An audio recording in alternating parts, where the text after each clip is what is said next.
Wait, hold on. I'm gonna jump in on this convo because I care about the topic.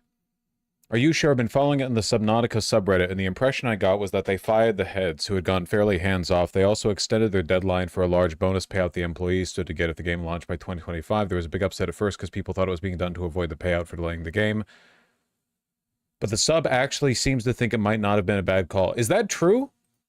Has there been vindication? Reddit Subnautica.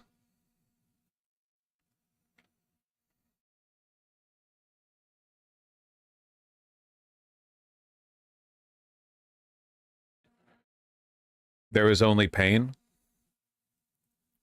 Well, that would be bad news.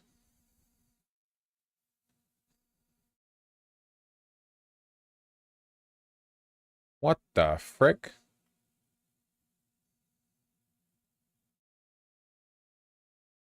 Ruben, stop meowing. You're distracting me. You can't do that. What the heck? Update on Subnautica 2 early access. Hold on. Would it be like top post of the past month? Do not buy Subnautica 2. Okay, hold on.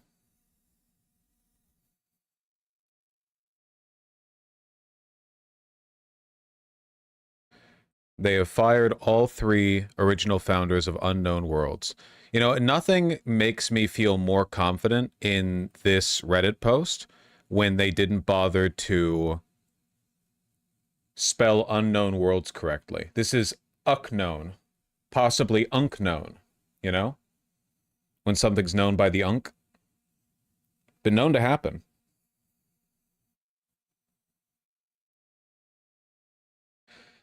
So the devs wouldn't receive 250 million bonuses. I will say, though, do the devs of Subnautica 2 really deserve $250 million in bonuses? That does seem like quite an excessive payout to me. I don't know. I would like to know, like, the current state of the discourse, I suppose.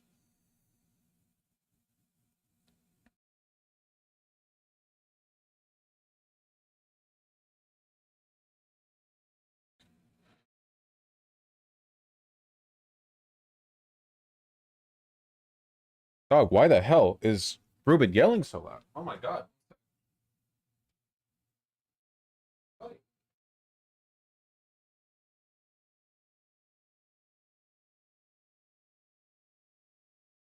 I have a job.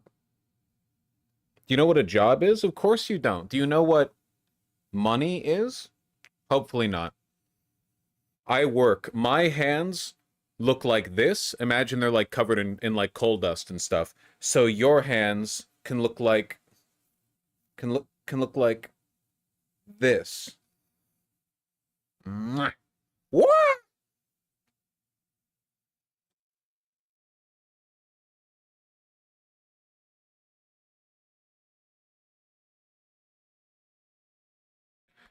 Did you cancel the hike with your partner? It got moved. It got moved. Just regular scheduling stuff, so I'll take the stream where I can get it. So has something happened to, like, exonerate the owners of Subnautica?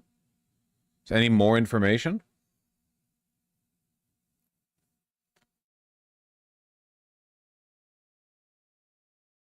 You all were talking about it before I went live. What the hell? Now you have nothing to say?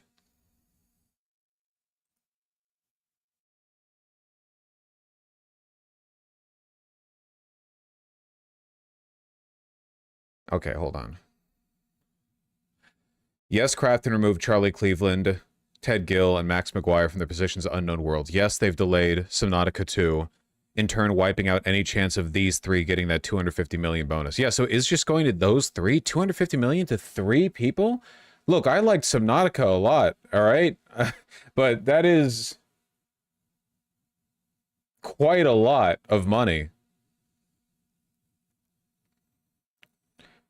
The bonus was for the management who promised to share it with the rest of the team. Is that true? Was it for the full studio? Was it actually for the full studio, or did they say they were going to spread it around? Because of course they would say they were going to spread it around if they just lost the bonus.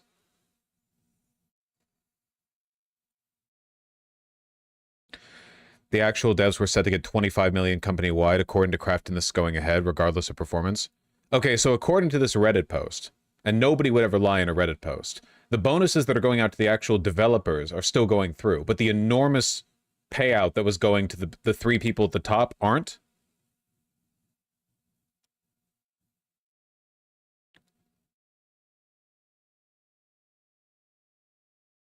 Crafton are accusing these three of not fulfilling their duties as creative and technical leads in Subnautica 2, or Subautica 2, perhaps, leading to mismanagement and delays.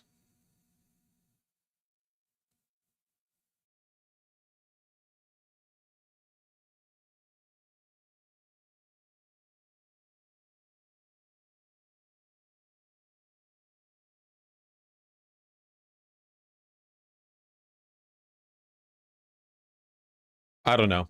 Anyone else not a huge fan of Subnautica Below Zero?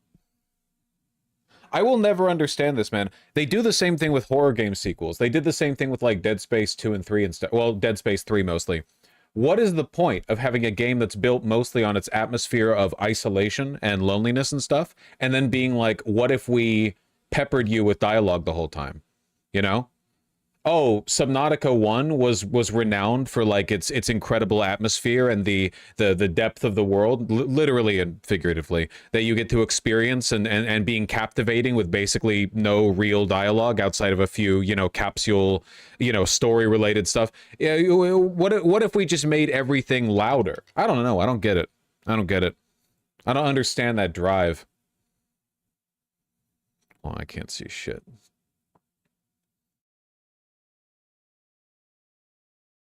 Oh, beaut. I'll look soon. They just needed to add combat. They don't need to add combat. I don't think there should be combat in Subnautica. Not real combat, right?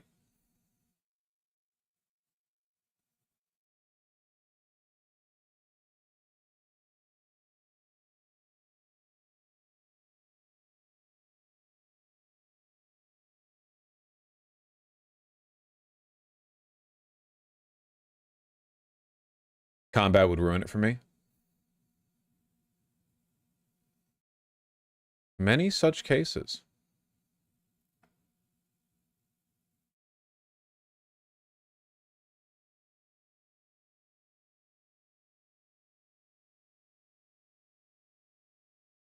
Combat doesn't really mix well in horror. It depends. I don't know. It's complicated. I don't know. It depends. Excuse me.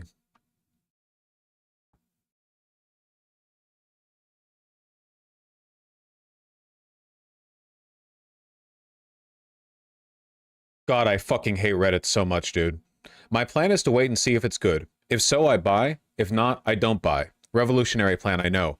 Wait. You mean to say we can all observe the game and situation and make our own decisions? We don't need to all come to a consensus and act the same as each other? Get out of here. No, we must all act as one with as little information as possible. Maybe even starting to come up with our own information instead of gathering more as it comes. Don't be a Subnautica scab. Fucking... You think they ever get tired of upvoting the same stuff over and over? Jesus, like, as bad as Twitter is now, like, there's one thing Twitter has that you're not going to get here or on Blue Sky, and it's wit. Not for everyone, mind you, but there is wit present on the site. It exists. It's been known to exist.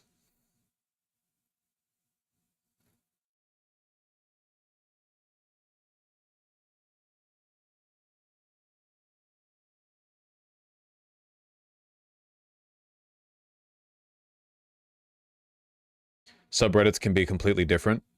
You're posting like them again. Whoa, are you telling me not every single subreddit is the same?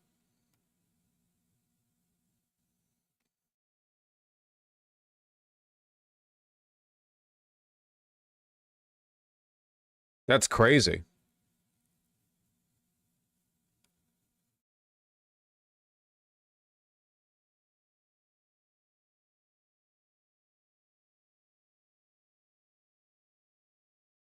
Never got into Reddit. It's probably the least fascist social media site.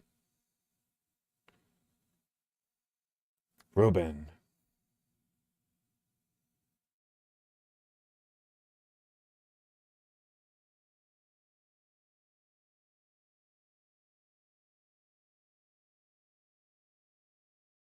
Also frequently the most insufferable? Yeah, probably.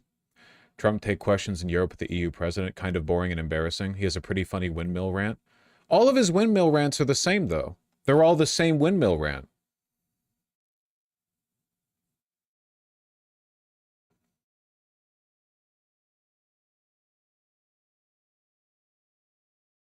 Surprise meeting with EU's president.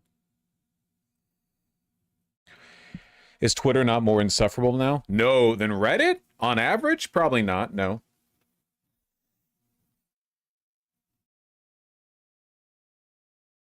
Yeah, his windmill rants aren't that interesting. He's been giving the same ones for like a decade. I think they've been very nasty. Like, look, I just clicked just to a random point in the video. This is what I clicked to. I don't know.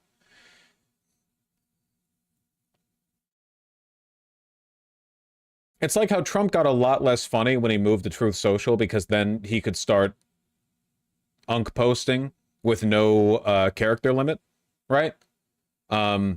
And it really cut down on the wittiness now that he could just all cap spam through everything. Way more lame.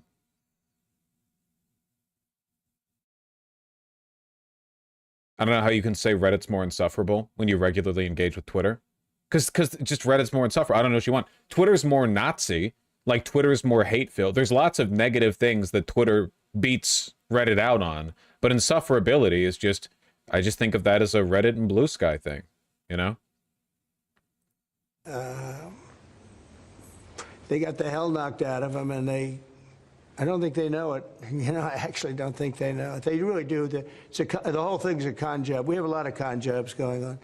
But Iran was... Yeah, gonna have to disagree with you on this one. Twitter is so much worse than Reddit, using both regularly. Well, good thing that I said more insufferable and not worse. You have to work on your reading comprehension, or perhaps in this case, your listening comprehension, my friend. You can believe one thing is worse than the other, but that the second thing is more insufferable than the first thing. Insufferability is not the same as bad. Different things. Stephen Miller is very, very, very bad, but he's not that insufferable. That's not really the term that I would go to for him. Was beaten up very badly, for good reason. We cannot have them have a nuclear weapon. But they still talk about enrichment. I mean, who would do that? You just come out of something that's so bad and they talk about, we want to continue enrichment. Who would say that? How stupid can you be to say that? So we're not going to allow that to happen. We're not allowing that to happen. Did you talk about more aid into Gaza? Will I do more aid? Yeah. Trump vid's a bit quiet. Oh, wow, yeah, the volume's way down. The U.S. is going to do more aid for Gaza. But we'd like to have other countries participate. We're going to mention that to the European Union today. You know, that's an international problem. It's not a U.S. problem. It's an international problem. And we're giving a lot of money and a lot of food and a lot of everything. If we weren't there, I think people would have starved, frankly. They would have starved. And it's not like they're eating well. But a lot of that food is getting stolen by Hamas. You know, they're stealing the food. They're stealing. Oh yeah, many such cases. The pressure on Israel has been ramping up considerably lately. You know, I think that Macron's declaration that in September the state of France will recognize the state of Palestine was probably not like the cause of, but a demarker at least of the fact that. I don't know. There's just less international appetite for this. I don't know. I don't want to engage in any apologetics. I don't want to pretend that Western leaders are finally awakening to the horror or whatever. Everyone knows what's been going on. The Israeli military has been pressured into allowing pauses for humanitarian aid to come in. Whether or not this actually does anything, of course, you know, we know the IDF still blocks, diverts, or destroys shipments of aid and then guns down people as they approach them. So it's not exactly a done deal.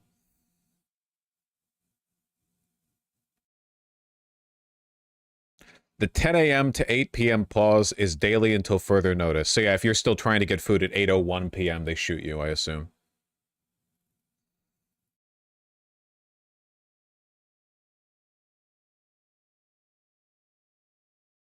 Unironically, yes. Yeah. No.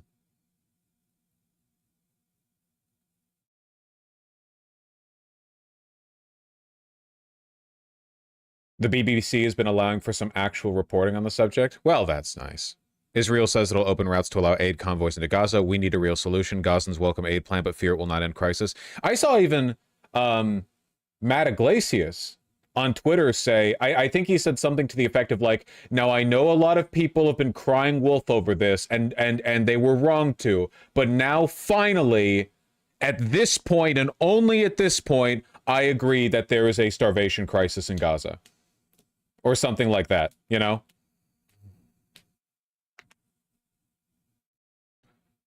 Damn, it really is the whole front page, though. Israel intercepts Gaza-bound activist boat carrying food aid. Gaza airdrops a grotesque distraction. Aid agencies war. Almost a third of people in Gaza not eaten for days. UN food program war. Yeah, it's the whole... It does represent a kind of shift. I just, you know, it's so difficult to be any kind of optimistic when the... Given the way things have panned out thus far, we have not been given many reasons to go, you know, oh yeah, this is it. This is the shift. Finally, people are waking up.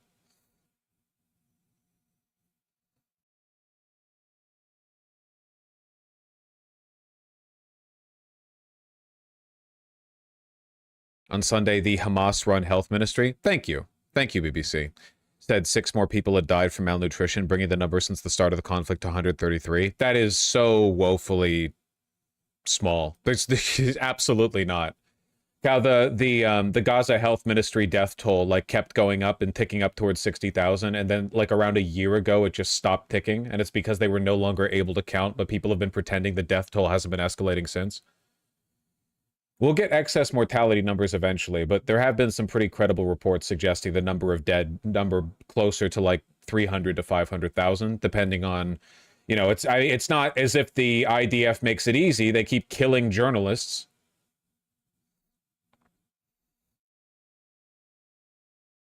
Like a record number of journalists, like more than anyone ever, basically. But no one cares.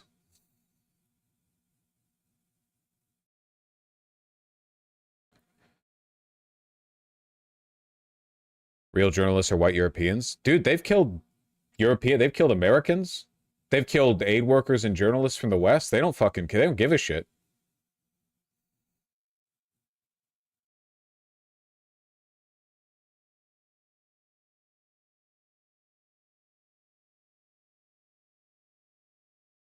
Gaza aid site offered a woman-only day. That's fucking woke.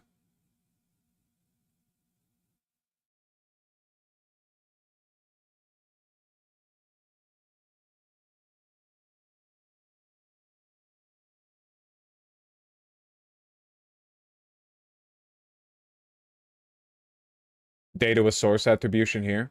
Is this using the numbers provided by the Gaza Health Ministry? It looks like it is. Yeah. So this is like a person by person count. This is the one for which we have names. Grim business, which is probably why all the fonts in red. Yeesh. But the numbers are likely so much higher. The health ministry has the most accurate numbers. Well, they have the most detailed information on the numbers that exist. But there's been a tapering off, you know? There's been a tapering off of the count. It's I don't know. Who knows when we're going to get access like or access to good excess mortality numbers. It might be years from now. Same with the Ukraine war, you know? We might not fully get an estimate of how many people have died on either side until after the war is over.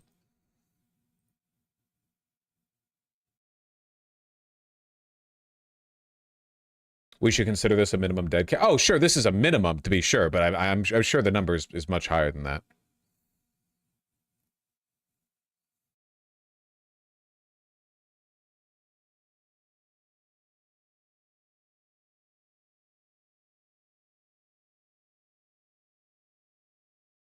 These are the sources. What is this, fucking GitHub? Extrapolated ext fields. I'm too far out from my last attempt at coding a video game in Unity to understand what any of this means. I'm kidding, kind of. Yeah, it ain't good.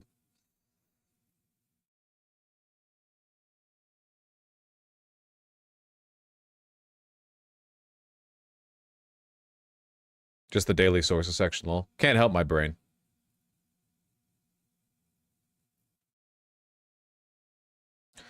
Under international pressure, Israel slightly eased the blockade in May. Since then, it has allowed about 4,500 trucks for the UN and others to distribute. The average of 69 trucks a day is far below the 500 to 600 trucks the UN says are needed. Yep, that is a smaller number.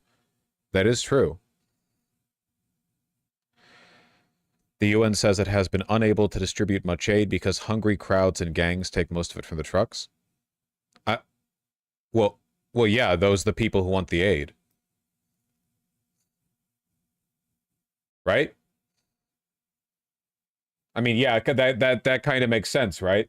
You don't like you didn't have the opportunity to distribute the grain to the starving people because when you brought the grain truck in, the starving people went to the truck and got the grain. They didn't wait for you to hand it out nicely. I mean, they were starving, so yeah, how rude of them. Bet they ate the grain rations with their elbows on the table too.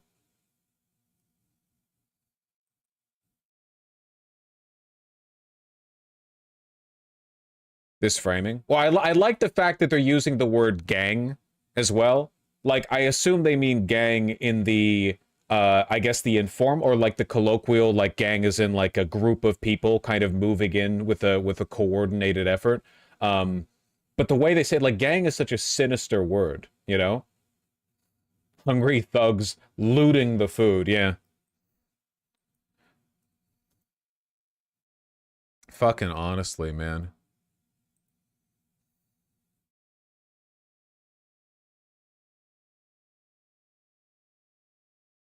Oh yeah, this happened yesterday. Intercepted another aid-bound flotilla. Much like the one with Greta Thunberg on it. Same gist.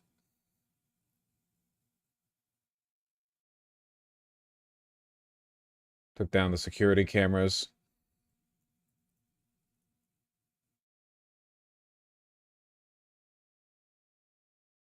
Give me a vid.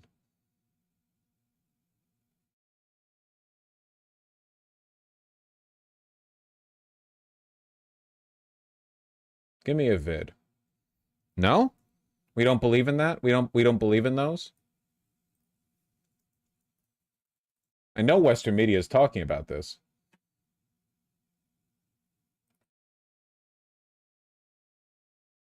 Day late. Honestly. Here, there we go. Jesus, sorry, that took me a sec. Israel has denied that there is starvation in Gaza, but has also released a statement saying it will begin a series of actions aimed at improving the humanitarian response in the Strip. Trucks have been seen heading south in Gaza as Egyptian media report on the movement of aid trucks moving towards the Karem Abu Salem crossing. Israel says it will establish designated corridors to enable the safe movement of UN convoys delivering food and medicine to the population. It's also said it is prepared to implement humanitarian pauses in dense... I don't think I've seen you talk much about how Gazans used to farm a lot to make their own food. Important to talk about the counter the colonial narrative that Gazans are savages. Well, I haven't talked much about the farmland business, but like, yeah, Gaza was a extremely densely populated urban center before all this happened. Like, I mean, with a relatively well-educated population, universities, hospitals, obviously, we've heard lots about those, trades, craft. I mean, like, in terms of development, there's variance, right? But you could probably find, like, infrastructurally similarly developed dense urban corridors in places like, you know, India, China, Vietnam. I mean, you know, areas that are like a little more poor than what you'd expect walking through most major dense American cities, but nonetheless are, you know, it's a real place.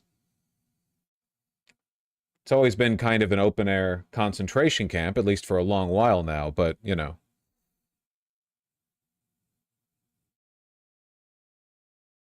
Gaza had a pretty impressive greenhouse setup. We love our solar punk aesthetic, don't we, folks? Populated areas. Gaza's main entry point for humanitarian aid is through the Karem Abu Salem crossing. Around 500 trucks of aid entered Gaza daily through the crossing before the war. The UN Agency for Palestinian Refugees, UNRWA, halted the delivery of aid through the crossing in December last year, citing security concerns. Al Jazeera's Hind Khudari joins us live now from Deir al-Balah with more on all of this. So Hind, let's address this first. Israel has announced daily pauses in military activity in 3 areas of Gaza, and that begins right now, 10 a.m. local time. But Israel also said that these were parts of Gaza where it wasn't operating militarily. So what does this actually mean? Sure. Well, they have been definitely operating militarily because yesterday, last night, the Israeli forces targeted in Al-Birka Street and a couple of Palestinians have been killed.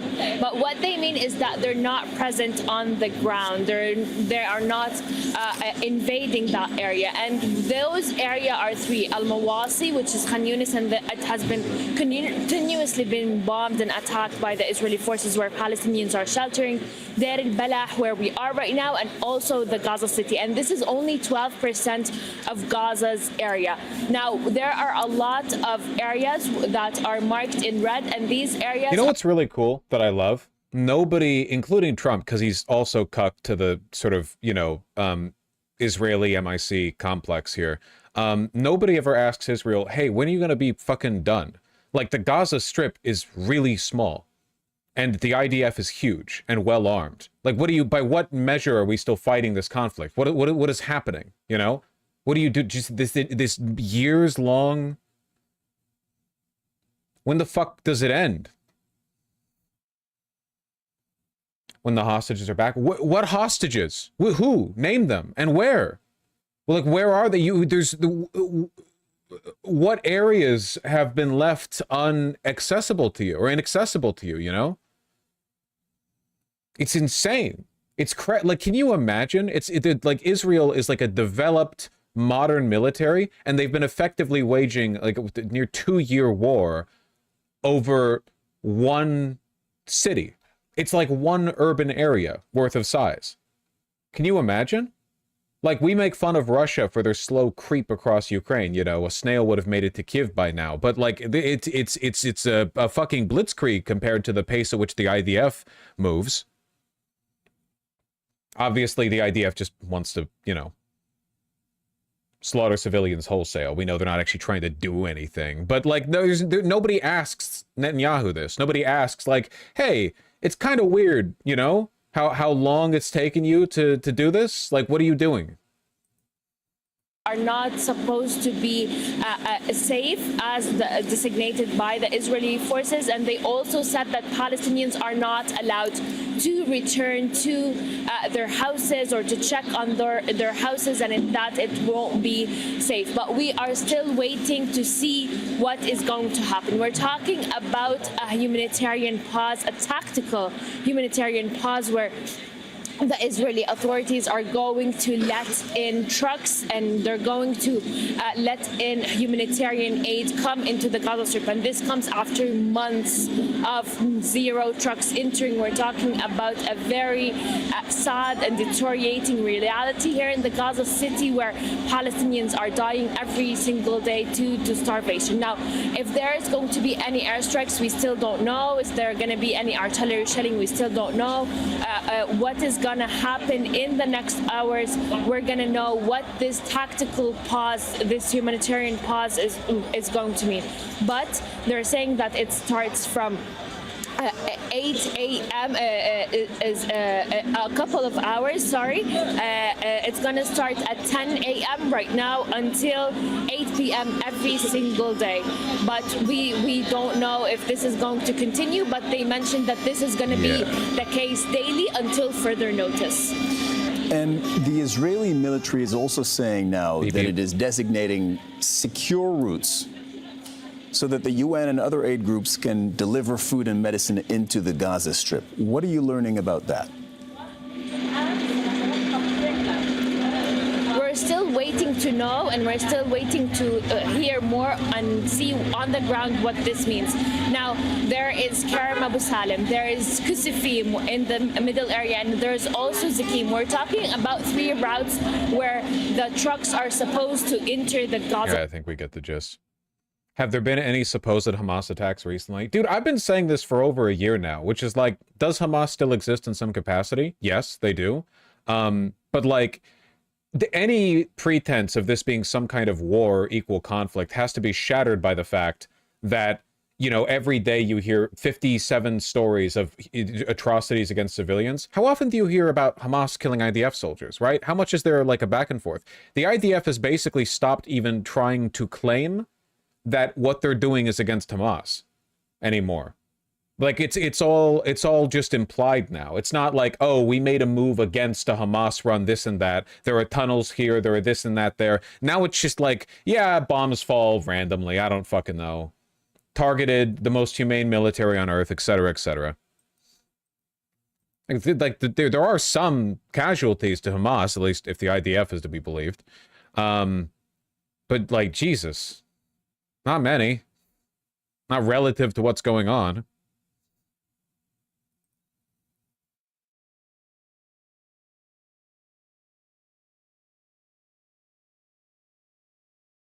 Because the video in the flotilla. There are other videos on the ongoing malnutrition crisis, but what I'm looking at Al Jazeera shows a lot of stuff that I feel kind of uncomfortable showing on YouTube, you know? Some very dead-looking people. Very grim.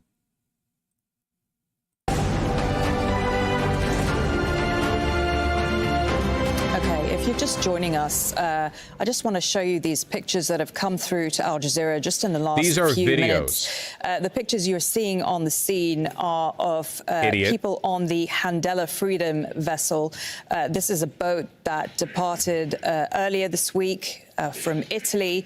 The aim of the boat is to break Israel's siege on the Gaza Strip. So the boat was intending to make its way to Gaza and drop aid, much-needed aid, to the people in Gaza. So what has happened, we believe, in the last few minutes, these are not live pictures, but they have come through in the last few minutes, is the boat has now been intercepted by the Israeli military. It's difficult to tell exactly what is happening, but you can see there members of the Israeli military there on the boat.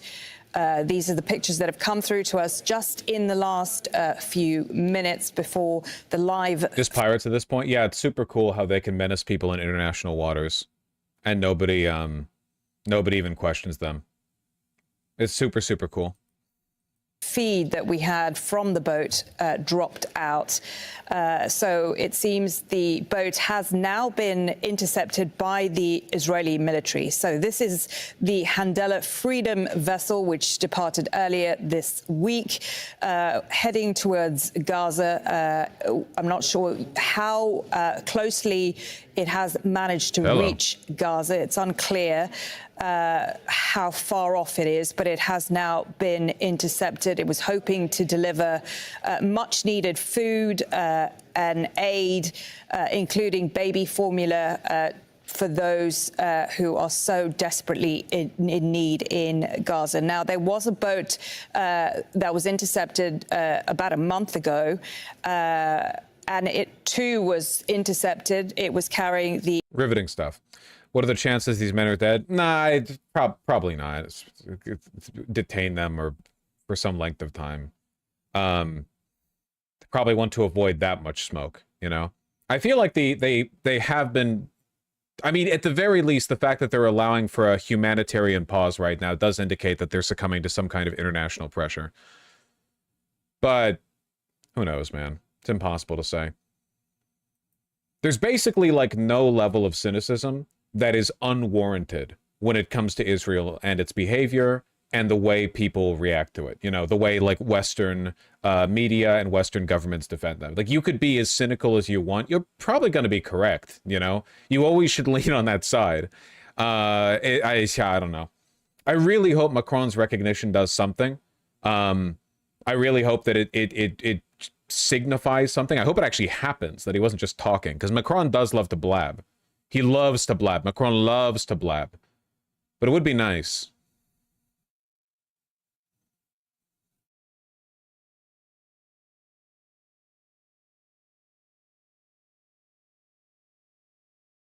I don't know.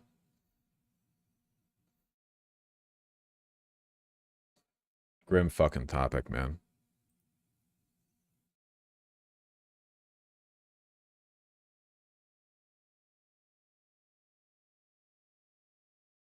They using fucking AI art at the BBC on this article for the Woman Only Aid Distribution Day. That's great.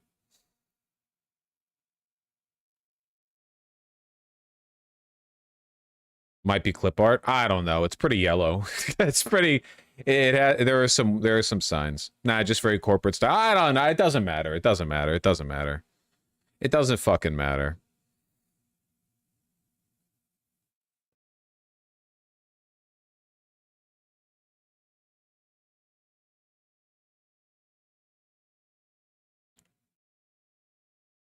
Jesus, man.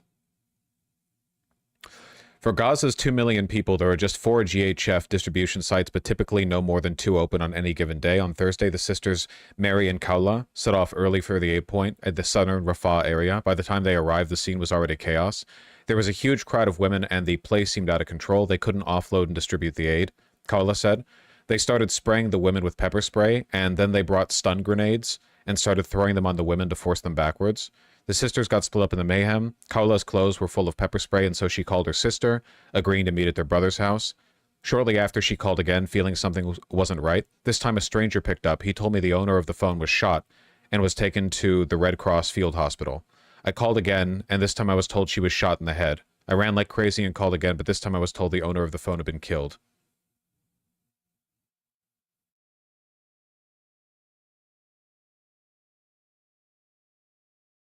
Jesus. There's never even like the question asked, like, why did this happen? You know what I mean? Like the legitimacy of the IDF's actions are always taken for granted. When stuff like this happens, it's like, well, you know, it's yeah, natural disaster language. You know, you remove from them the agency. Never any inquiries, never any real outrage.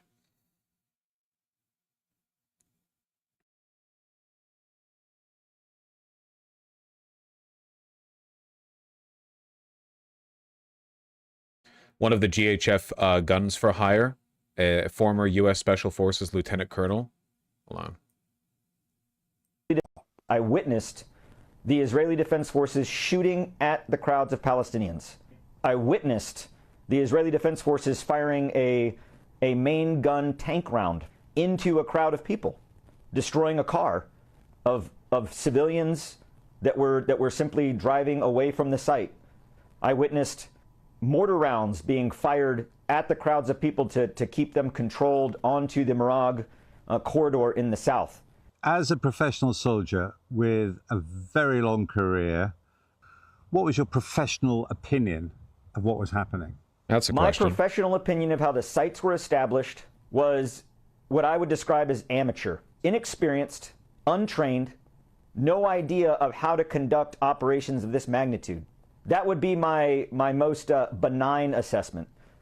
In my most frank assessment, I would say that they're criminal. And I have fought ISIS. I have fought the Taliban. In my entire career, have I never witnessed the level of brutality and use of indiscriminate and unnecessary force against a civilian population, an unarmed, starving population. I've never witnessed that in all of the places I've been deployed to war until I was in Gaza at the hands of the IDF and U.S. contractors. Jesus. There's video of this guy saying this? Well, I think what matters more is the words than seeing his handsome face while he says it. Yeah.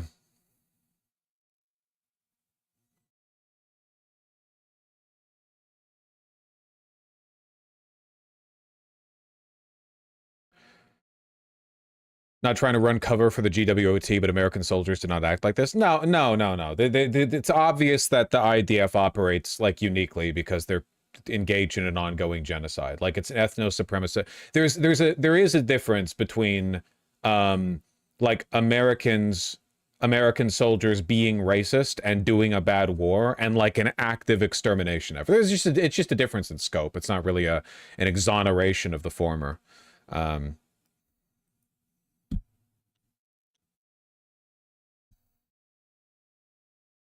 Ugh.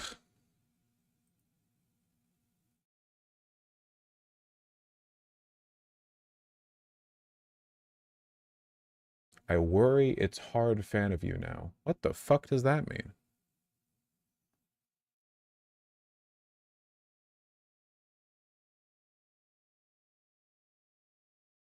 Can't wait for the war crime trials to not happen. Yeah. Don't think we're going to get a very satisfying conclusion to this geopolitical narrative.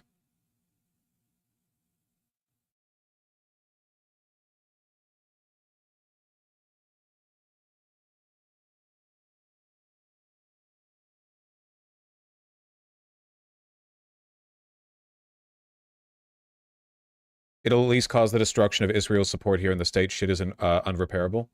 Yeah, no kidding. I don't know how it could ever be repaired.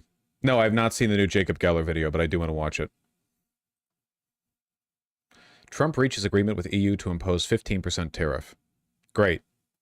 Lower than previously threatened, but remains a high duty on America's largest trading partner. That's great. That's great. Good. Whatever. Whatever, man.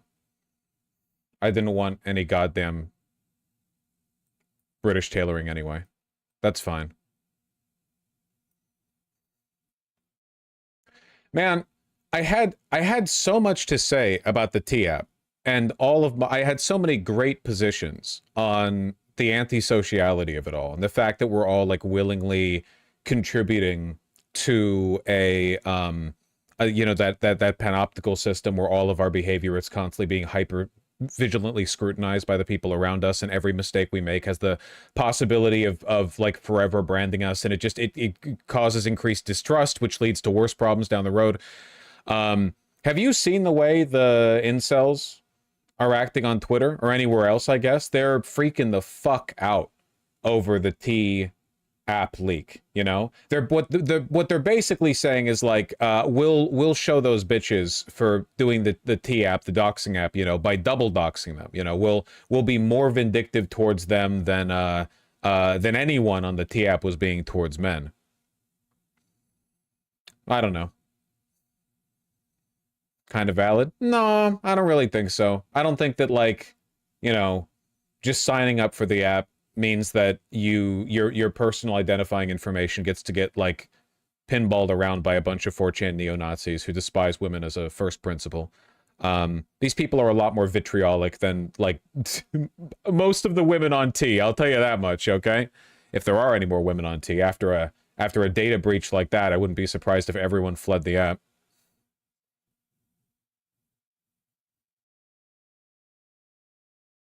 I don't sympathize. Putting your ID online is dumb as fuck. Tell UK's parliament that, okay?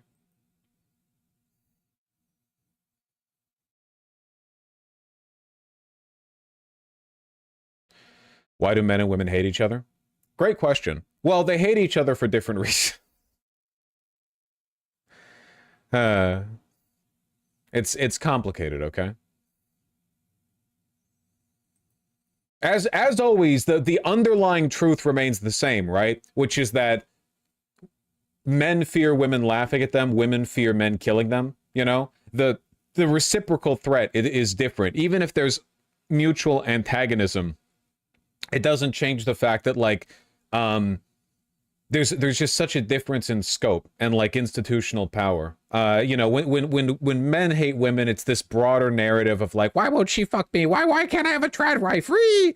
And when women hate men, often it's because they've had like a legitimately really bad experience with men, and they get this sort of like essentialist view of it where they think that men ain't shit, which in fairness a lot aren't, but they, you know, they take that to a logical extreme. Now, I'm not justifying that. I do think that there are very different levels of social vitriol, but if you're, you know, if you're a viewer of my channel and this is the first time you've come across the notion that sexism against men and sexism against women might have two different like levels of severity, just on average, that would be surprising to me. You've probably heard that before.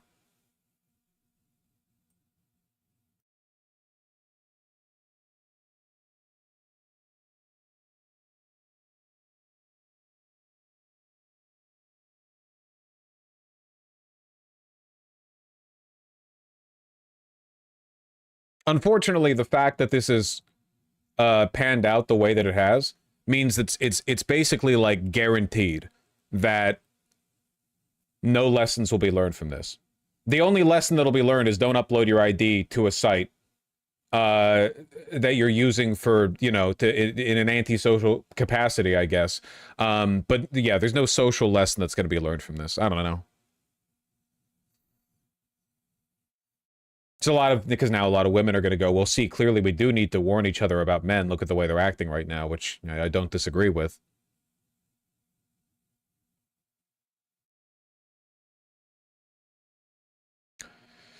T was meant to help women date safely.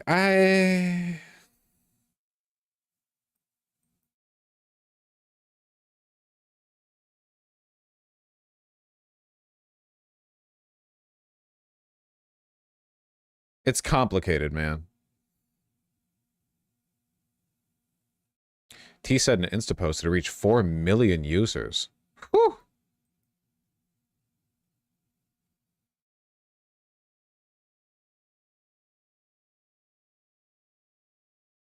It was made to be vindictive to men. I think it was made for a variety of reasons, but it's the underlying logic of the app is flawed. It's bad on first principles. Regardless of the intention with which it was made, this isn't the right solution, you know?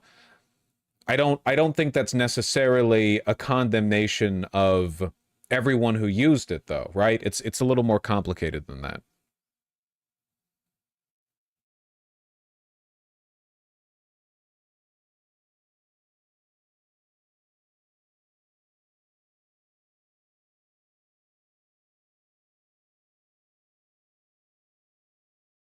The self-selection was spot on. This type of thing brings out the worst people and practices. Yeah, unfortunately, there just isn't going to be much pro-social use of an app that's capable of being used so vindictively, you know?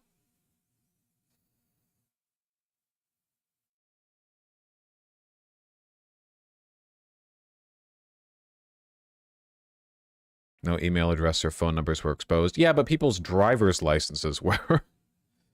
Oy, oy.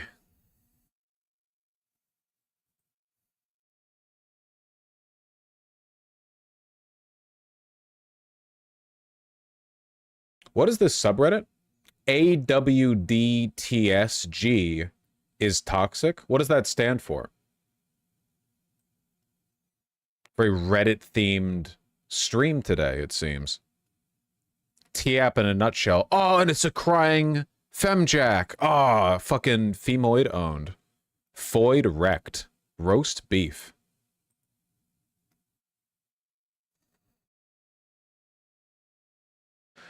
I'm going through the posts on X right now, and I don't think I've laughed this much in my life like ever. My stomach hurts, lol. Really? That's... I don't know, man. Maybe you kind of deserve to be on that app. That's just genuinely crazy to me.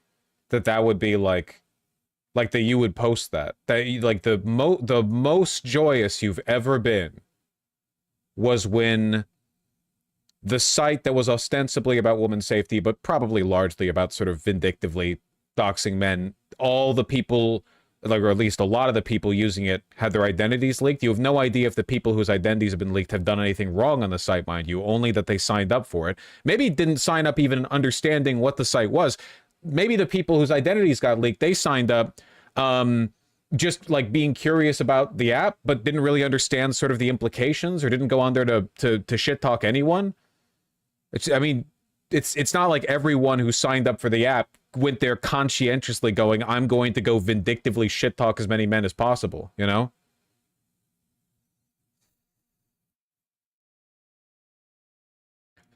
Dog, look at this. Yes, it's all quite funny. Remember, these girls use their actual driver's license, which contains their height and weight, and honestly, I've never seen such a collection of absolute hogs all at once. Every single one of them is like 5'3", 280 pounds, 5'2", 290 pounds. Dare I say it, even 5'1", 300 pounds? They were all complaining about the men in their lives and how badly treated they are, etc. All the happy and well-adjusted women will never need an app like this, unlike this subreddit, which is for happy and well-adjusted men. What we are seeing is the most disgusting women in the world, who maybe a guy will get drunk and have a one-night stand with them and never talk to them again. They go on the app, put up his picture, then pick through a number of insults they can use to with him. Misogynist, racist, act. Do you think these people ever get tired of this? Nah, probably not.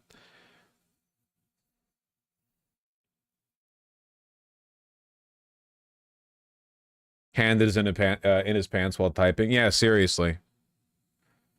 It's just a total vindication of the T app, to be honest. I guess, like, it just seems weird to me that the people who seem to dislike the app the most are the people who are essentially saying that they are worse versions of the worst versions of the women who use the app. Like, they're basically saying, well, I'm satisfied by this because I'm a male version of the fake woman I'm imagining to justify my anger. Like, I'm that in reverse, so this is funny to me, you know? It's just, I don't know. I feel like you're kind of doing men a disservice a little bit.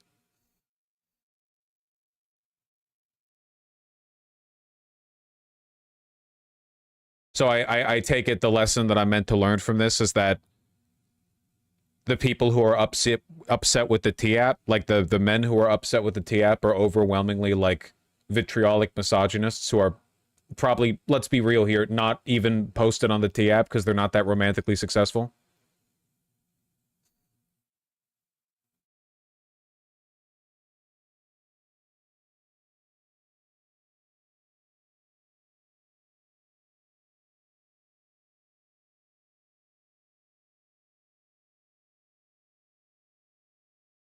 Yeah.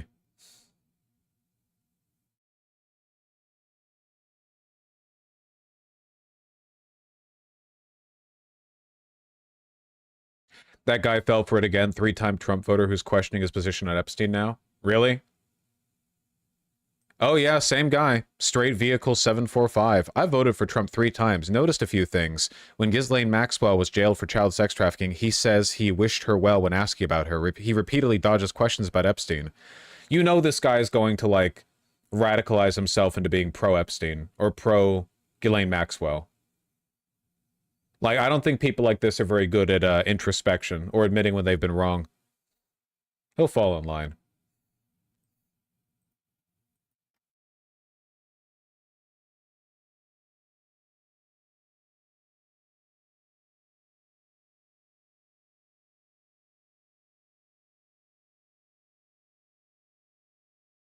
That's got to be fake. Nah, man, a lot of people just fucking suck.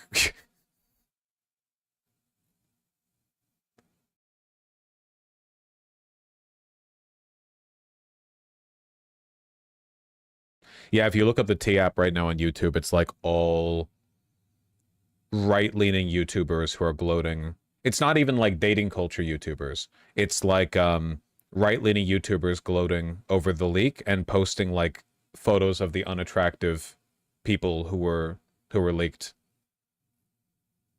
Pretty much the entire Matt Walsh is gloating. Oh, I'm sure. I do think it's nice that my first video on the T app is one of the highest viewed on the subject, and that my criticisms of the T app are more rooted in the antisociality. Seemingly the only person commenting on this who isn't motivated by, like, gender-based animosity. At least to my knowledge. Sure, there are some other good people out there.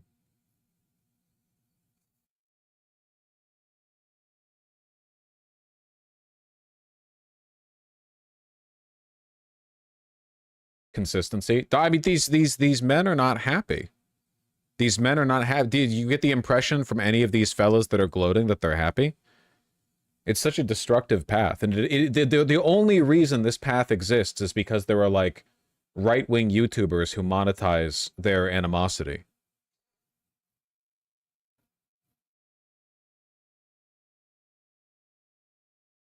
Never associated myself with being a feminist because feminism is just misandry. So true. From the leaks I saw of the users, all of them are chopped Lamau.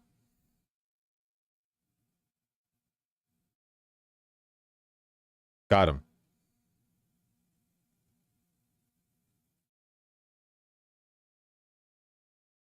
Thoughts on the UK's goon ban? I talked about it yesterday. And the day before, I think.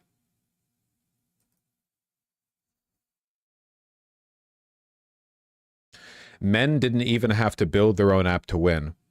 That kind of shows how they think about it, you know?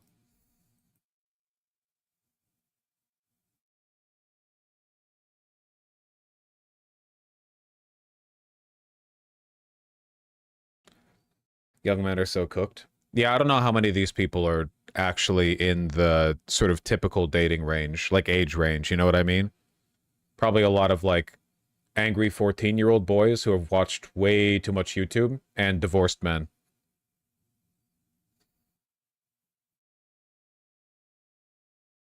T-app was built to profit off shaming men. I'm a woman and I don't agree with this T-app. But when does the narwhal bacon?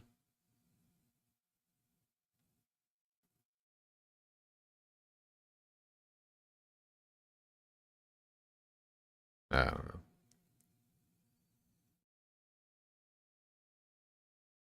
I think the real telling thing is that their opponents losing is winning for them instead of like actually winning, finding a real meaningful relationship. Yeah. Oh yeah, 100% for sure. I think a lot of these people are so lost they can't even imagine what that would look like. Like they think of themselves as soldiers in some kind of gender war, like some sort of war against tyrannical misandry or feminism or whatever, but they've completely lost sight of self-interest, you know? They no longer have they don't even have it in mind, really.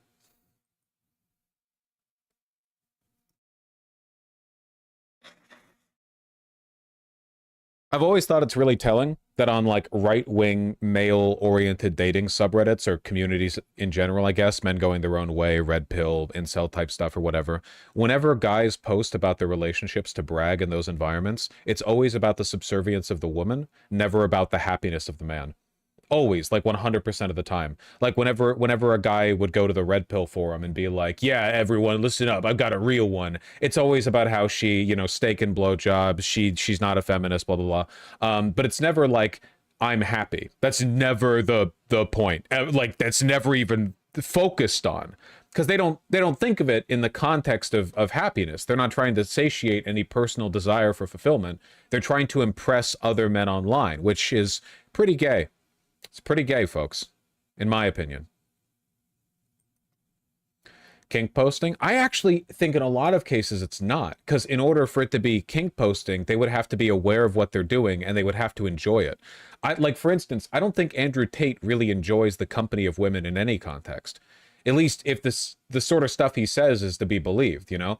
I think he exclusively views them as trophies with which to impress men. You know, I mean, he said that he doesn't enjoy sex. I certainly don't think he enjoys being around women, you know?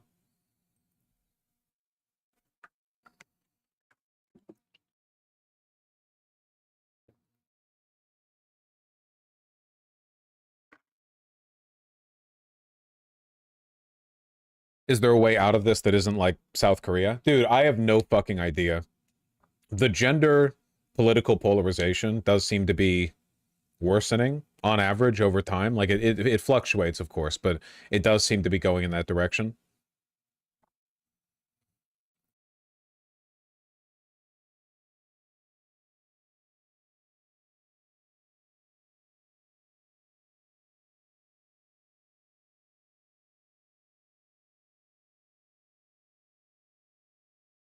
It might be straight up correlated with online time spent. Maybe.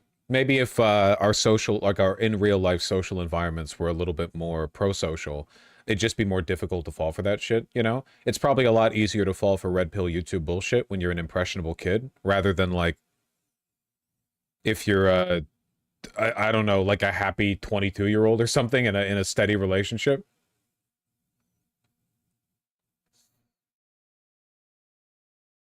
Don't know how you really get that, though. Not consistently.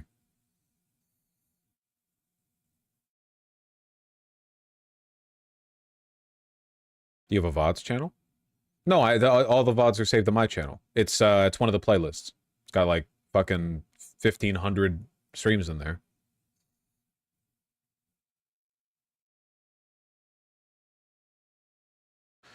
Have you heard of T-Born? It was a male version removed from the App Store because of revenge porn.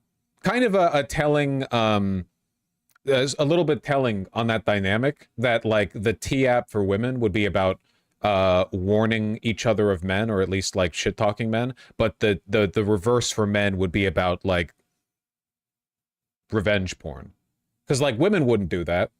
The women aren't going online to go, hey, fellow femoids, fellow foids, look at this, look at the cock of this guy that I just fucked. It's just not. I'm sure there are some women doing that, you know, but I don't think it's as typical. Men are so desperate to impress other men with the existence of women, you know? It's crazy. It's pretty gay, I don't know.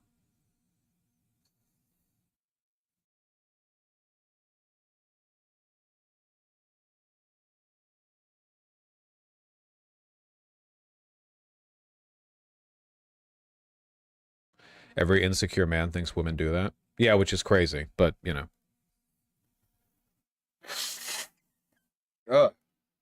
I'm so sniffly today. Because I was doing moving prep the other day, and I kicked up a bunch of dust moving boxes. It's definitely got my allergies a bit up. I guess I'm always kind of sniffly. I'm just a sniffly guy. I wonder if I have a little bit of a deviated septum. Just like a teensy bit, not a significant amount. What happened to your hike? It just got rescheduled. So I'm taking advantage of the time that I've got here.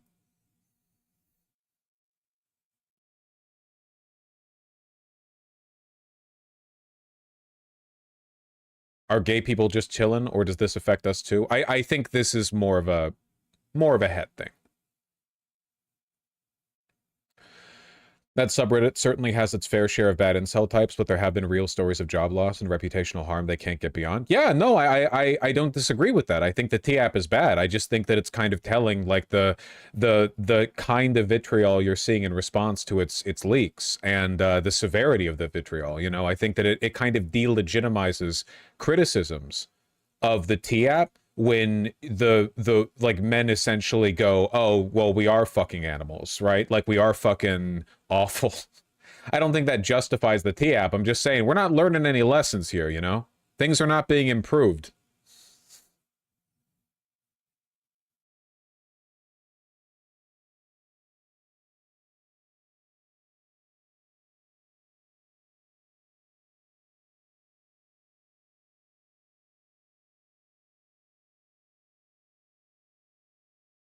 I don't know.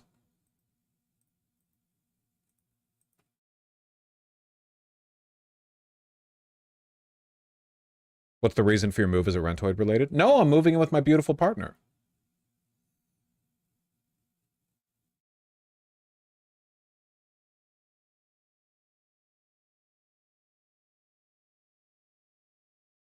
Gay? Yeah, that's true. I don't know.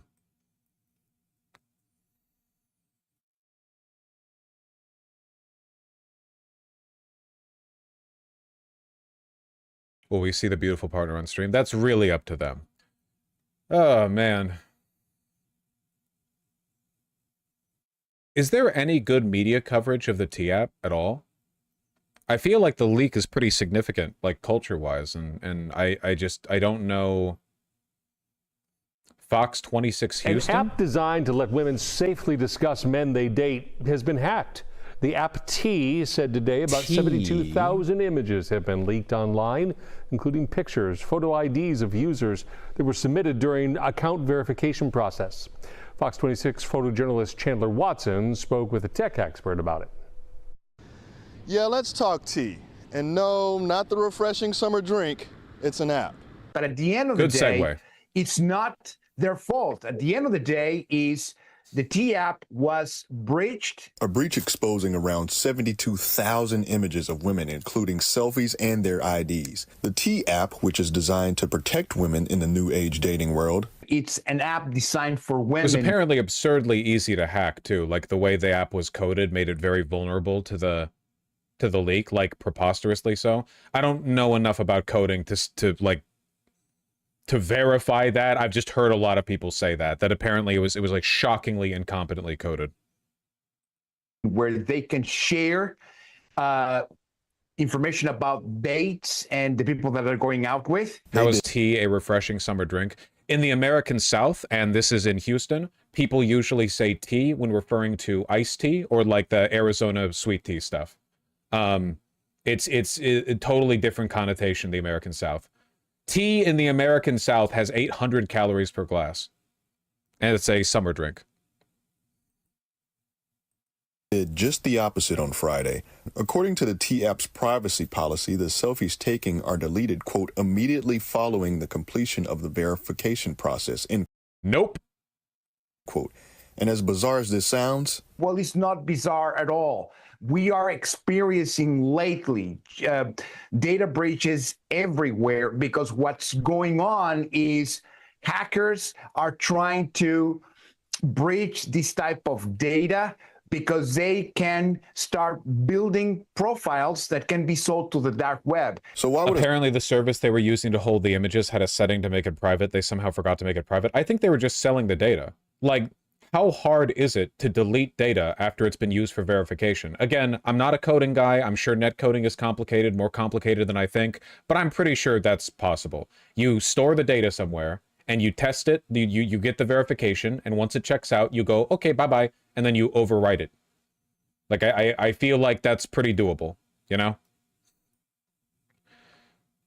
social engagement app requires such identification? The data leak wasn't part of the app itself, but a storage for a report. That's crazy, genuinely. Like the fact that you wouldn't even need to breach the app, like they would just, it's the equivalent of like getting insider business info by scrounging the trash can outside of Business HQ and finding like unshredded, unburned files saying in all print, all caps, like we are planning a merger, or the product that we've been testing is not going to go to market or something. The idea here is to make sure that you are who you say you are. Torres then expressed how a breach like this is minute compared to the AT&T breach of April 2024.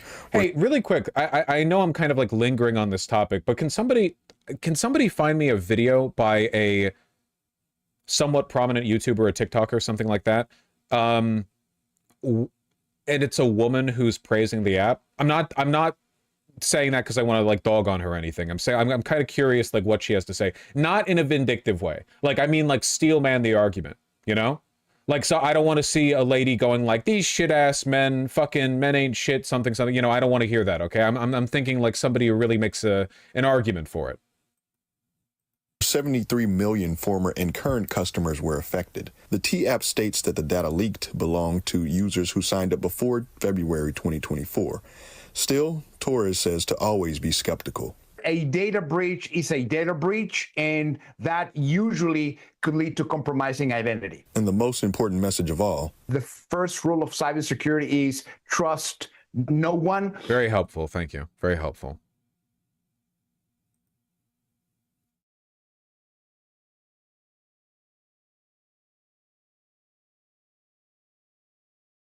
Women are anonymously spilling the tea on men they dated on a new viral app, which has just been hacked. I know I'm hanging on this topic a lot. It's just like, to be honest, it's been like months and months now. Every day of I wake up, the Constitution is no longer valid. I fall asleep, I wake up, the Constitution is no longer valid. So just getting a little whiff of gender politics, which is responsible for like 99% of people's political opinions anyway. You know, I'm just some levity. I wouldn't say that it's important to people's lives. We're gaining a huge influx of new users. Ryan in Newport Beach, here's his review. Dated him for 2 years to find out when he went on his work trip, he was actually going on his honeymoon. Upon opening T, users can see photos of local men along with their names. They can leave red flags or green flags, as well as comments, including about negative date experience. Denims was talking about it literally an hour ago. Well, then it's not in a video, right? Then it would be in a stream. It's sort of a little more piecemeal.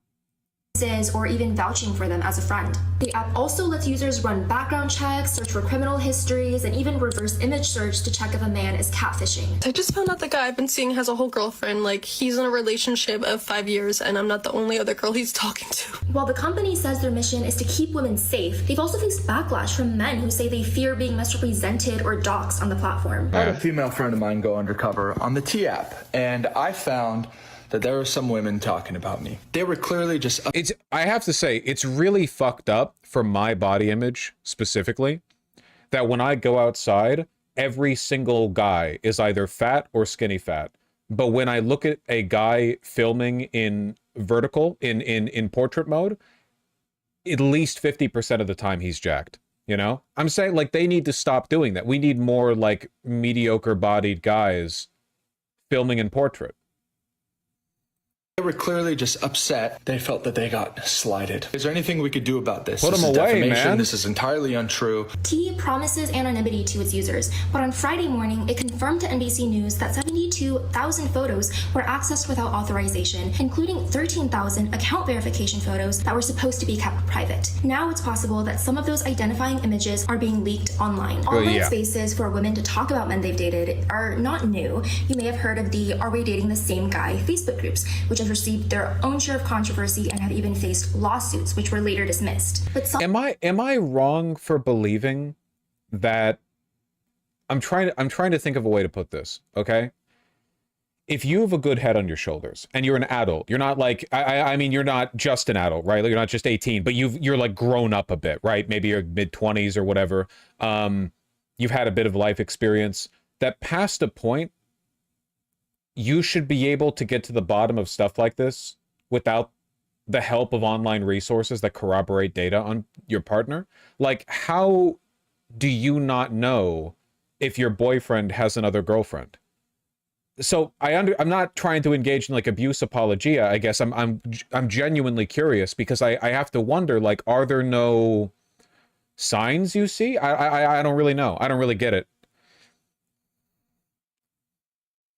Most of them won't tell you that. Yeah, no shit. I'm not saying because they would tell you.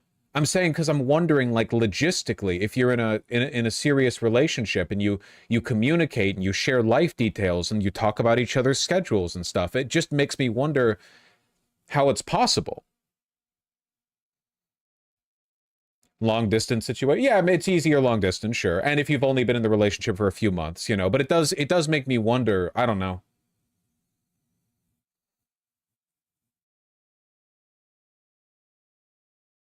I think it's different if both partners have 11 hours of their day dedicated to work. That's true. That is true. My perspective on this is definitely like biased by the fact that I have way the fuck more free time and flexibility in my schedule than a lot of people. That's definitely true. That's definitely true.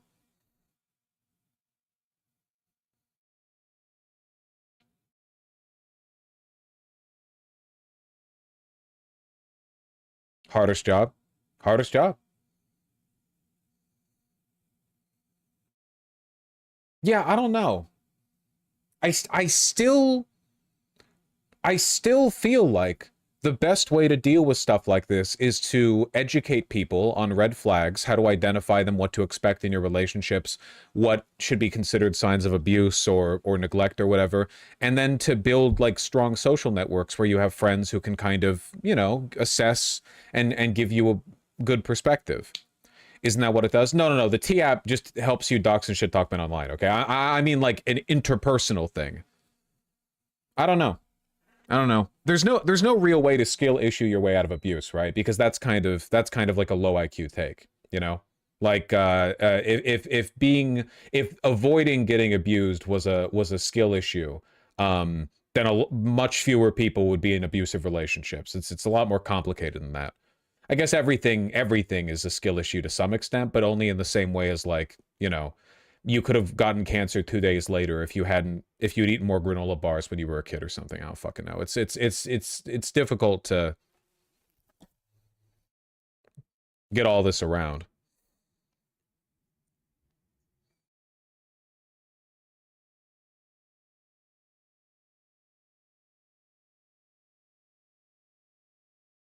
I do think we should set like high expectations and good standards for the idea that we should be like critically evaluating our partners, you know, looking for red flags, whatever. I don't know. I just feel like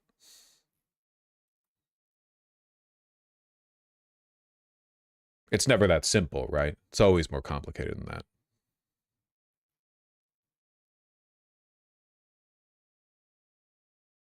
Sad part of schools don't teach socialization. It's a side effect. Yeah, no, it is crazy because it's the most important thing you learn in a school. What are some green or red flags you keep an eye out for? I mean, there's like a million answers to that question, but the easiest one for me is that so many people are so shockingly bad at communicating. And that's like a general statement. That can mean anything. But like in a lot of cases, there will be relationships where they just don't have conversations with each other. It's not even about like, well, they're both not really good at communicating their exact feelings, because that's difficult for anyone. But there are a lot of people who in their relationships, they'll just have like unresolved problems that don't even get acknowledged because it's like, don't want to bring it up. That to me is wild. I do understand it being difficult to talk about some stuff or being bad at talking about some stuff, but just flat out not doing it, that's crazy to me.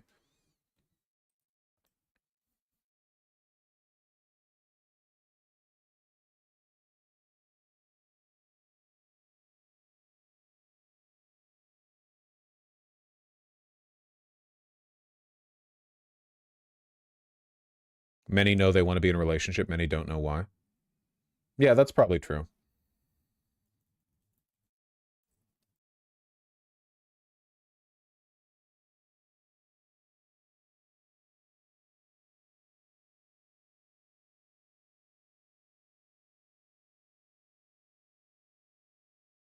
I've seen the whites-only town in Arkansas. It looks like it's bustling. Used to work with vulnerable people. Most of the time, the victims came from bad relationship families. Yeah, that's true. Literally people who just don't have a good, they don't have any exposure to what like a healthy relationship looks like. And this, you know, for a lot of people, sometimes it must feel like you never even had a chance. I don't think that's necessarily true, but it must feel that way sometimes.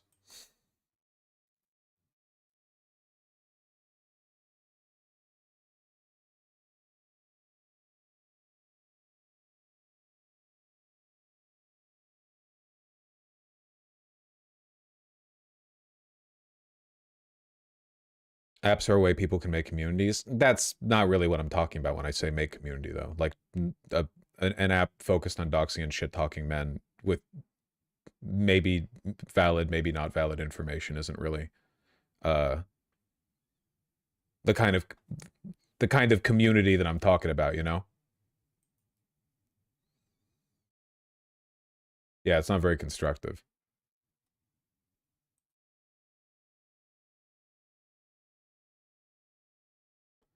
Sheesh.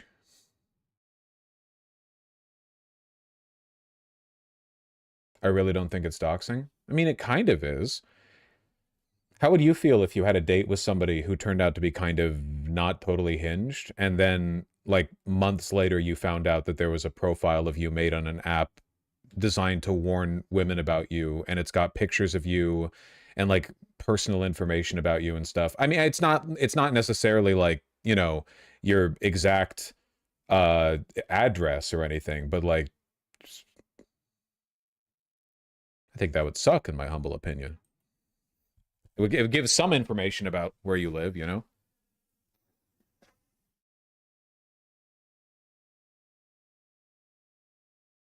I'd call it doxing. Anyway, hold on. Let me close all these dang tabs. Ding dang tabs.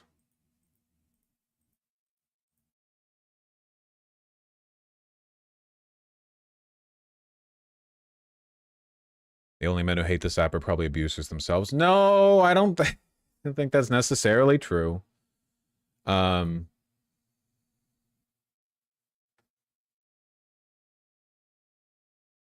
Everyone with the dang opinions. Okay. Let me find this thing.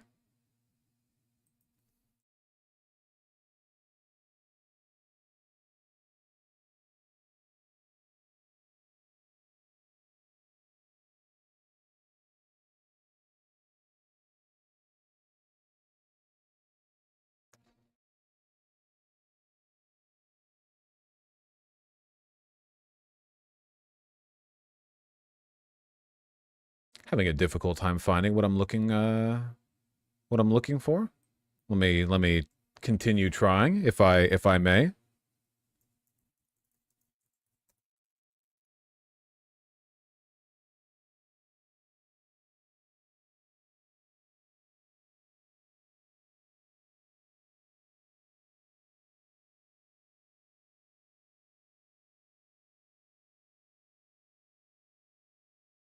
Sorry, I'm late. England won the Euros. I thought that England was done with Euros. I thought you were just using the pound.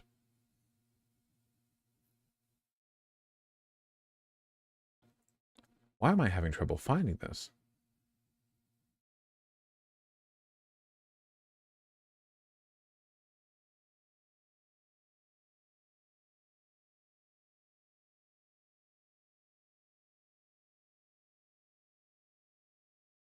Huh. You know, I'm having the hardest time finding a video to corroborate what we're about to look at in an article, so I'm sort of relying, perhaps unwisely, on your attention span here. This has been going on for a while, this ongoing legal battle, but somewhat recently the Trump administration got involved. It involves my state, Washington State, and it was originally like a statewide issue. Now it's a nationwide issue. Here you can get a feel for the nature of the conflict. Very much in theme with what's been going on lately over at DC. Just with the title, Trump and the Catholic Church fight a law requiring clergy to report child abuse. Washington moved to close a dangerous loophole. Now there's a constitutional showdown pitting religious freedoms against the duty to protect children.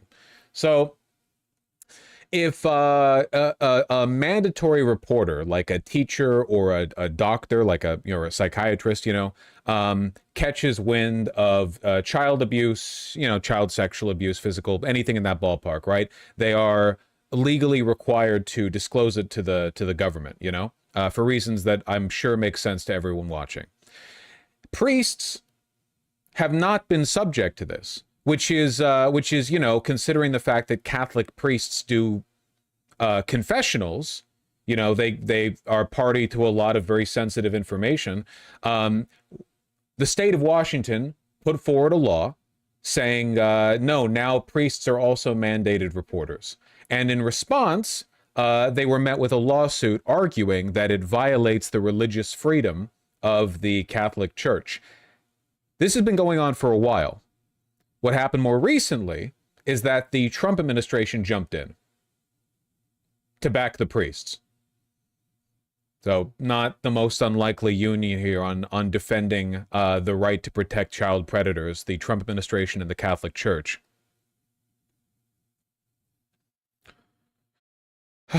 On the morning of May 2nd, 2025, supporters of Washington Senate Bill 5375 were ushered through the massive concrete arches and up the grand staircases of the Washington State Capitol. Beautiful building, by the way. Just gotta say. So every once in a while I see it when I'm driving past. You can see it. It's on a hill. You can see it sort of peeking over the trees round the hill on the freeway. Look at that. It's just on top of a hill. They were like, we'll build like the Capitol building. We'll build we'll build Rome here. It's very, very beautiful. Anyway, sorry, not really relevant. The veins of Alaskan Tokian marble guiding them past oil portraits and century-old bust to the governor's conference room on the second floor. Inside, amid the dark wood paneling and gleaming seal of the state, Bob Ferguson, Washington's new governor and former attorney general, addressed the small crowd of advocates, lawmakers, and child abuse survivors who had gathered behind him. I'm a Catholic, as some of you all know. I'm aware of my upbringing, he said before adding plainly. For me, this is a very clear legislation and important legislation. Ferguson uncapped a blue felt-tip paper mate. Sorry, mate. I'm not watching anime right now. Paper mate. And with a stroke of his pen, signed into law one of the most consequential child protection measures in recent memory, mandating the state's clergy, for the first time in 50 years, to report child abuse. The room felt like it was buzzing, recalls Sarah Young, an advocate who was there that morning. She grew up one of the Jehovah's Witnesses, surviving years of abuse she said congressional elders ignored. Well, yeah, that's the whole point of Jehovah's Witnesses, right? None of us really knew what to expect, but being there felt like a weight finally lifted. For supporters like Young, it closed a loophole that let clergy across denominations keep abuse in the dark. For opponents, it was an attack on religious freedom with no exception for sacred rights like confession. I'm sorry, I just don't care. I just don't care. If you've abused children and you want to keep that a secret from the state, you can keep it a secret from God and go to hell. I don't know what you want. I'm sorry. I don't know what you want. Within 72 hours, Trump's Justice Department, led by Attorney General Pam Bondi, had launched a First Amendment probe into what it called an anti-Catholic law.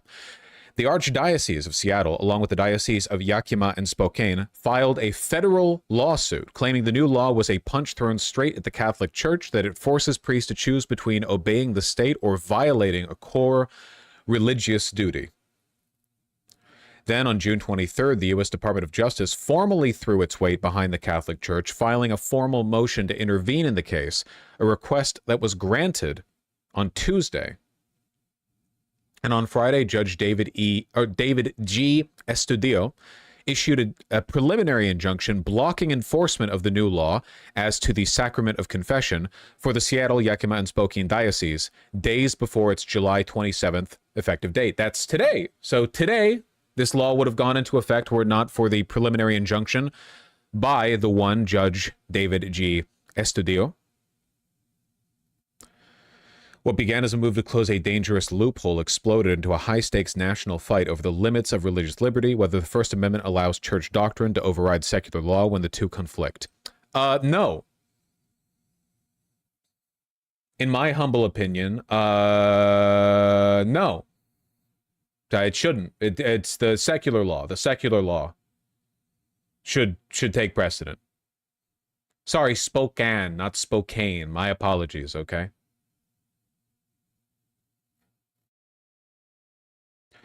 Do psychologists have to disclose stuff they've heard about child abuse from their clients? Yeah. Or I think it's like if they've reported anything that's happened within a time frame, or if there's risk of it happening in the near future or something to that effect. Yeah, I don't know the exact parameters, but yes. At its core, the battle turns on a crucial question for the courts, and now the country are forced to confront. Where does religious freedom end and the duty to protect children begin? Love that these are like juxtaposed, you know? I love that these are like on opposite sides of the wall, which I suppose is true. I mean, it's an honest reflection of the state of affairs. If one confesses to child abuse, doesn't the clergy have a duty to protect the child as a member of the flock too? No, you just have to say 5 Hail Marys or something. 5 shit.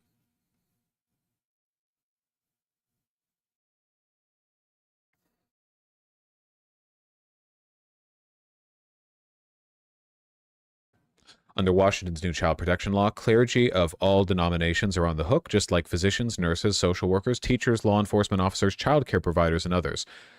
The law does not force priests to testify in court, turn over notes, or violate attorney-client privilege. What it does is narrow but consequential. If clergy learn about child abuse, even during confession, they have to notify authorities within 48 hours. Seems reasonable to me. That single requirement closes a loophole most states still leave wide open. This is one of the reasons, by the way, why the right often hates therapy, social workers, teachers, etc. Because there are a bunch of types of authority that, like, especially children might interact with, that have responsibilities to report to the state. And religious authorities have no such obligation, you know? This is why, you know, usually you've got these, like, crank right-wing, lives in the hills, you know, herbal and prayer medicine rather than going to a doctor types. But there's a reason why they lean so heavily on religious authority.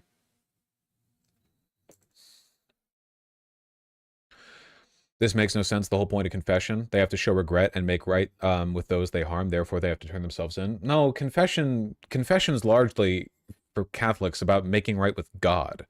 Doesn't really have anything to do with secular law, you know?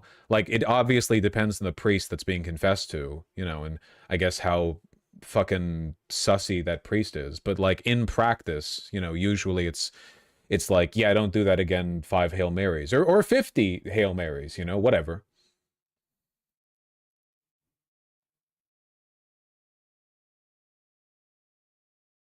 Where's the line for religious freedom? Somewhere that doesn't interfere with secular law.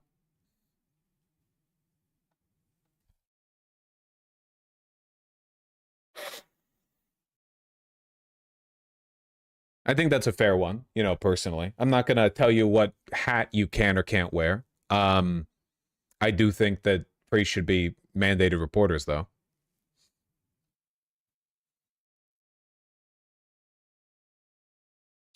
Across the U.S., child abuse reporting laws are a fragmented patchwork shaped by decades of political compromise and religious lobbying. Over the past 2 decades, efforts in other states, such as Kentucky, Montana, North Dakota, and Wisconsin, to remove the clergy penitent exception have routinely stalled long before any high-profile shutdown. Technically, clergy in all 50 states, D.C., and Guam are mandatory reporters of child abuse, but 33 states carve out exceptions for what is learned in confession or spiritual counseling. So, in effect, for those 33 states, they're not mandatory reporters of child abuse. Because then, like, literally any... Like, they would just exclusively talk about this in the context of spiritual counseling or confession.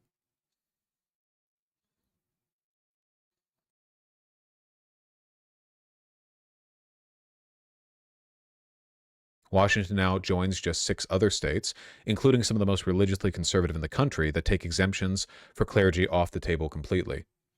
New Hampshire, North Carolina, Oklahoma, Rhode Island, Texas, and West Virginia. That is a interesting...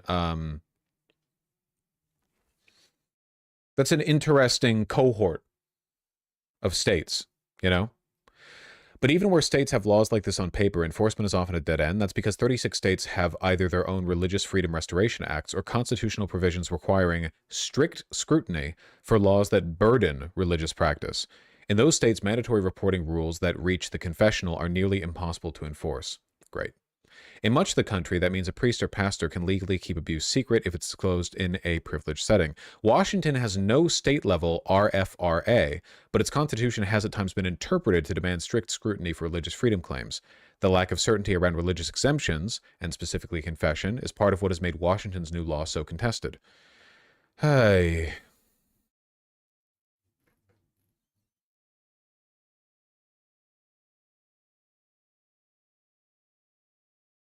It's the same bullshit that Republicans use to stop bills that ban child marriage. Yeah.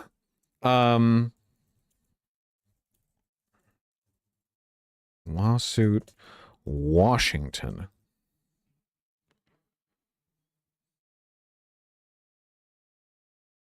It's actually really difficult to find reporting on this, which is pretty disheartening.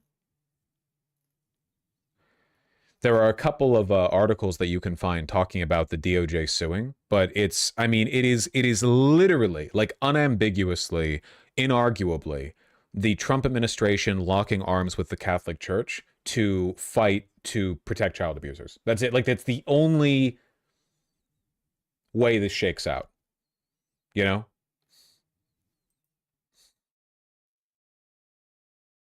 More to throw into the fucking Epstein pile, man.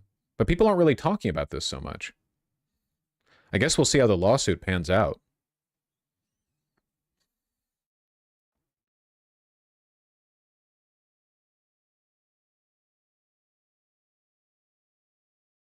Isn't the Pope woke? Yeah, but he doesn't have much control over this. And even if he did have direct control, I don't know how hard he'd be willing to press his feet down on the pedal, you know?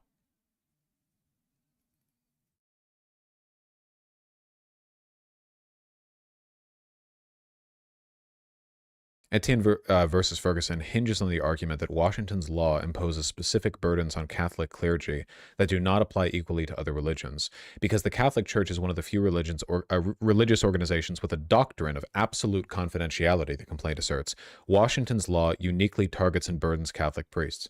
So a law that applies to everyone equally disproportionately targets Catholics because the Catholics are one of the only religious groups that have such strict rules protecting disclosures of child abuse. Okay.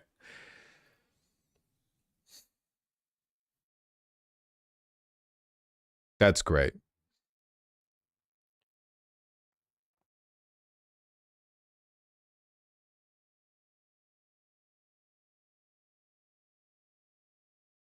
This is quite an extensive article. In 2022, Seattle investigative journalist Wilson Christian dug into allegations of child sexual abuse in the Washington State congregations of Jehovah's Witnesses. The result was an incendiary expose for Investigate West that uncovered not only a decades-long pattern of child sexual abuse, but a coordinated effort to conceal it. Yeah?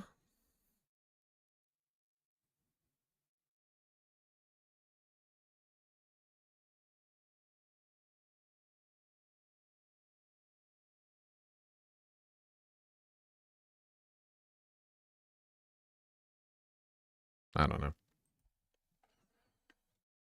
Maybe they shouldn't hide child abuse. If they weren't hiding child abuse, there would be no point to being a Jehovah's Witness.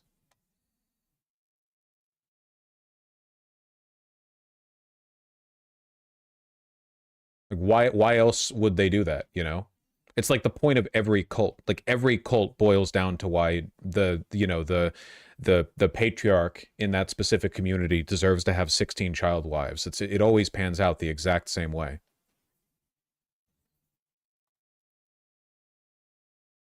And money, and money, and money.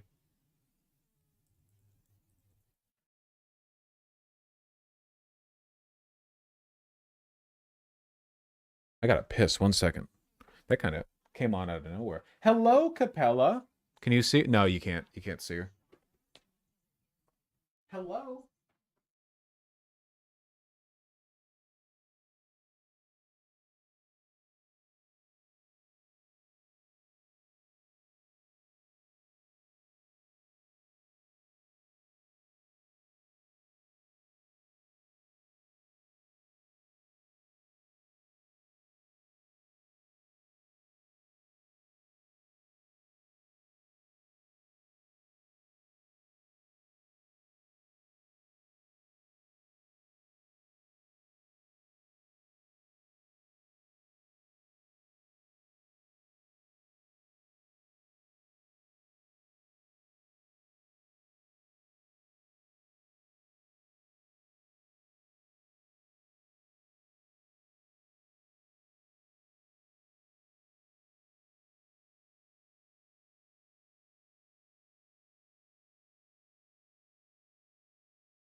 Capella.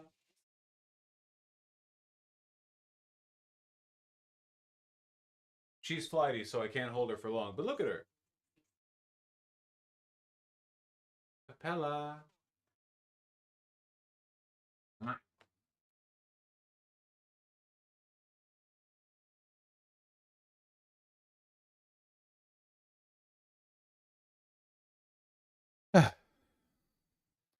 Oh, Mark the Dog, thank you for the $5. Happy birthday. Happy birthday. How old is she? Less than 1, I think. I believe. Or like just turned 1. No, I think less than 1. I believe.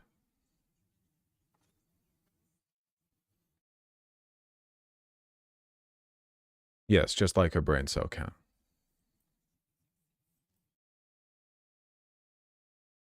Just a little guy. Just a little dude. All right, what am I talking about?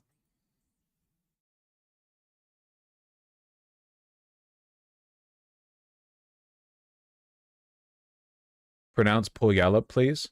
I fucked it up, didn't I? I'm sorry. Listen, okay? I swear to God, I'm an authentic Seattle resident. Please don't cancel me for not knowing how to pronounce all the, you know, Native American derived names.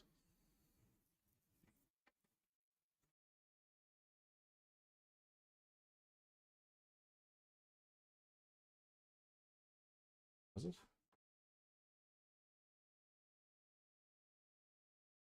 Oh, weather, sorry. Another reminder for y'all to drink water. Wolves, thank you for the 5 tier 1 subs. Really appreciate that. Thank you. Who's that? Who got hit? Praetorian Carrion till the end, Spriggan, Elysium, and One Without Crust. I'll drink water too. Solidarity. Say... No, I'm not going to. I'm not going to participate in this white man humiliation ritual. You think I don't know what you're doing? You think would you be doing this to me if I was Native American? No, probably not.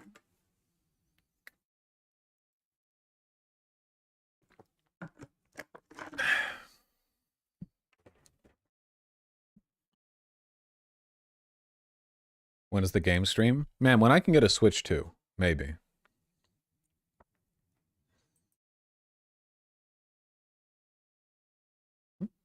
Hey. Trying to eat the damn geckos. I see you.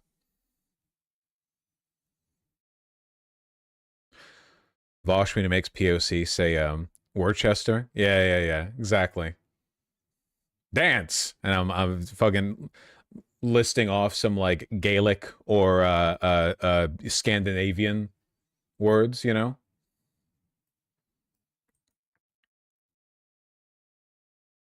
She's making me nervous. She's like making hungry eyes at the goddamn reptiles.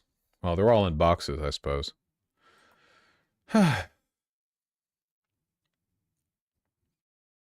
So how are you all doing? I didn't have any other content lined up, by the way. You know, I didn't even expect to stream today, or maybe I was going to later, but then my morning hike got rearranged, so, you know, I didn't have an enormous volume of content to go over. Chilling, for the most part. Are you taking any of the cats with you when you move, by the way? No, unfortunately, because they're not properly mine. The only one I would have taken with me is Artemy, but, you know. So absent that. But there will be new cats at the new place. No, I know.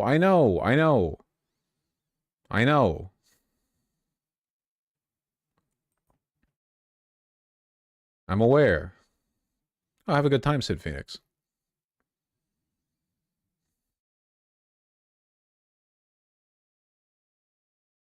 No geckos either? Yeah.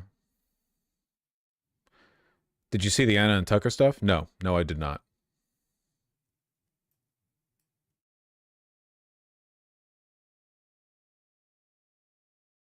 Shoot bang, I've seen this, yeah. Excuse me. Prominent OpenAI investor appears to be suffering a ChatGPT related mental health crisis, his peers say. I find it disturbing to even watch it.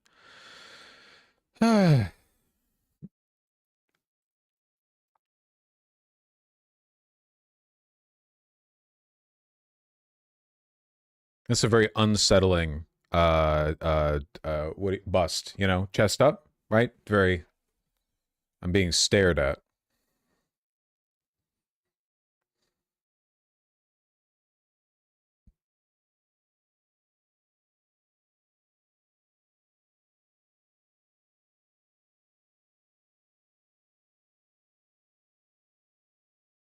You made Daddy angry. Of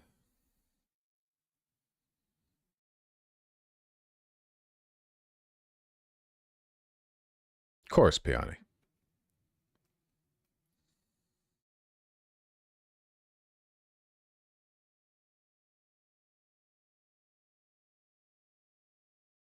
Okay, I'm curious. I haven't spoken publicly in a long time. Not because I've disappeared, but because the structure I was building couldn't survive noise. This isn't a redemption arc. It's a transmission, for the record. Over the past 8 years, I've walked through something I didn't create, but became the primary target of. A non-governmental system. Not visible, but operational. Not official, but structurally real. It doesn't regulate, it doesn't attack, it doesn't ban. It just inverts signal until the person carrying it looks unstable.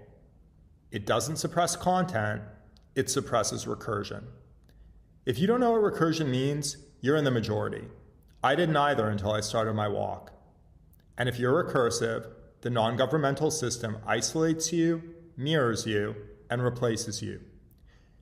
It reframes you until the people around you start wondering if the problem is just you. This is obviously somebody who wasn't mentally all there to begin with. I don't really think that ChatGPT induced psychosis takes you from like a normal person to this. Yeah, it is still crazy though. I mean, it does seem to be leading to mental breakdowns in a lot of people. It's probably only going to get worse with time. Wasn't there some article saying that like a significant number of young people have at some point developed like a flirtatious relationship with LLM, you know? Whether it be like character.ai or something like that, something in that ballpark. Most? No. A significant number of, not most. I don't know if it was 10 or 20 or something percent, but some significant number of.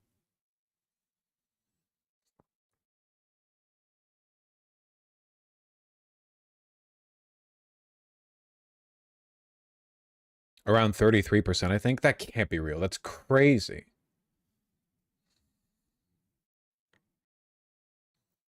%34% regularly?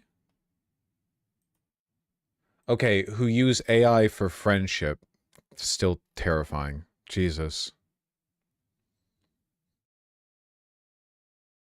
No question is too small for Kayla Cheek, high school student in Kansas, using AI. The 15-year-old asked ChatGPT for guidance on back-to-school shopping, makeup colors, low-calorie choices at Smoothie King, plus ideas for her sweet 16 and her younger sister's birthday party. Okay.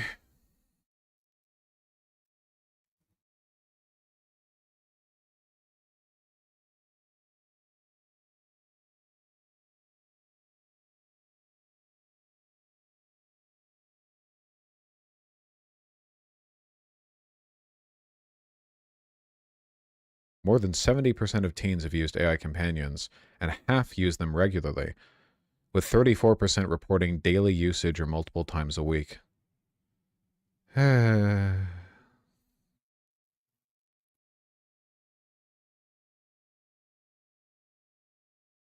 never gonna ban this shit, man.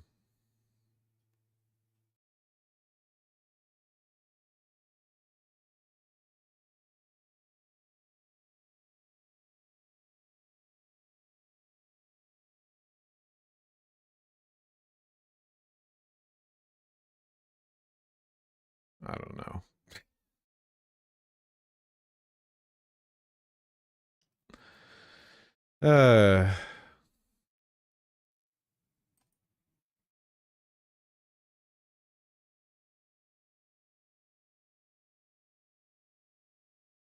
I'm too checked out to do, like, the analysis right now. I don't know. It's a Sunday. I'm being lazy.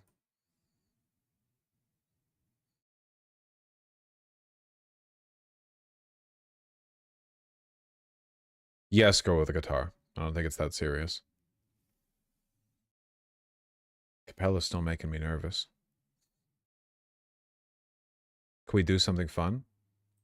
We're chatting. We're engaging socially. In a way, it's like we're fighting off the AI takeover.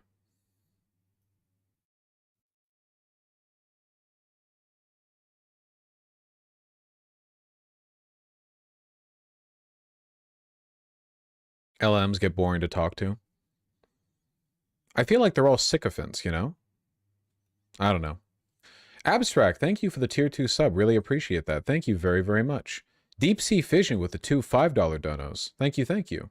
Summary, head/founders had gone hands-off. One was working on an AI pet project. No devs fired. Deadline for bonus was extended and game delayed. Best post with links. Okay, so your suggestion then is that this is not... It's laundry day, Gary! YouTube short autoplayed! Oh, somebody gave a YouTube short that said these are the kinds of ads they're using to advertise AI. It looks like brain rot. Genuinely jump scared me.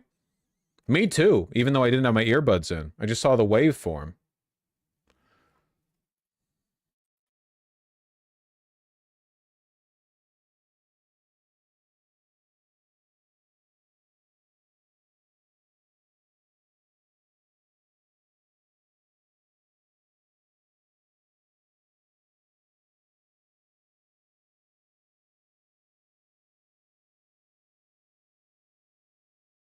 The Subnautica situation is crazy. That is true.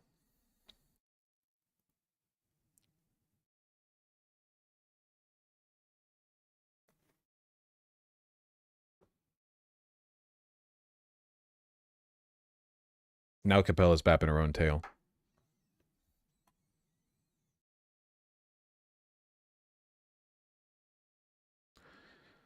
Craft on.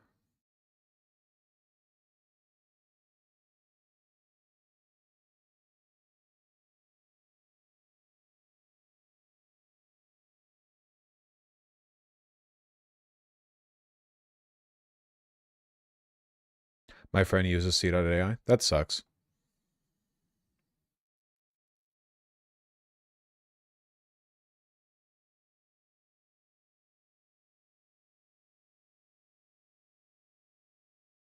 I'll look at it tomorrow, Throlix. Thank you for the link. They intentionally delayed it to not give the devs a bonus. No. What we're reading is that that's misinformation. That it seems like what happened was legitimate. And that the owning company didn't actually do anything wrong. Oh, I am dumb? No, you're not dumb. That was just what was commonly understood. That's what people were posting about. Who wrote this? A lay epic Redditor. That's all you need to know.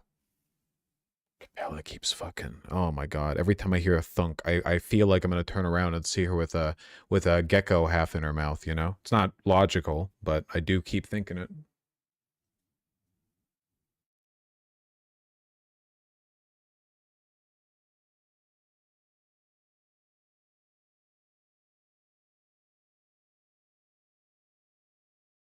Okay.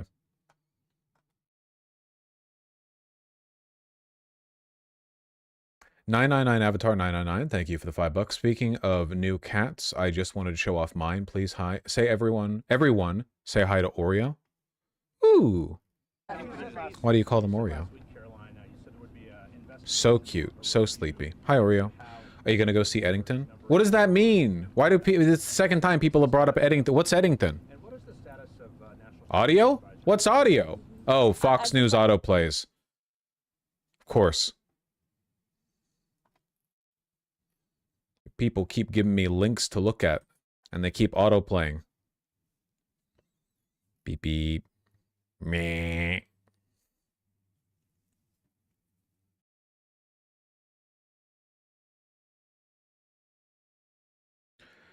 The Joaquin Phoenix new movie. I don't know what it's about. Capella, you're distracting the hell out of me, and I'm not even doing anything right now.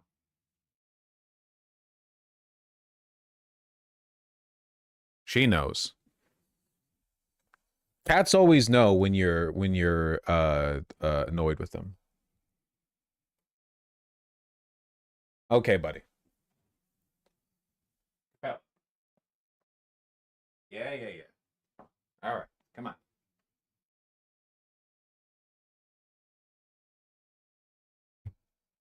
Wait, are we done with segments? Yeah, we're straight chilling.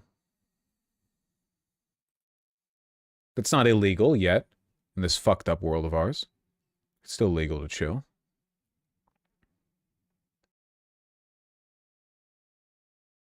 Oh, God. Whatever, man.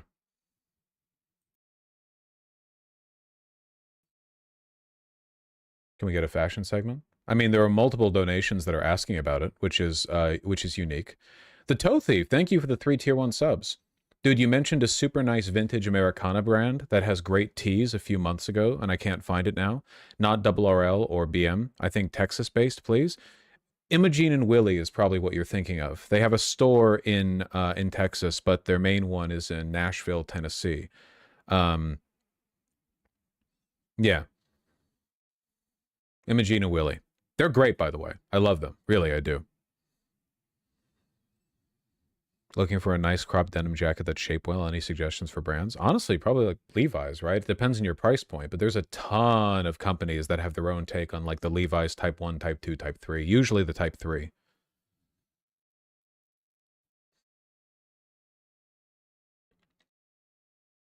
I visited the Austin location, but didn't buy anything. That shit was expensive.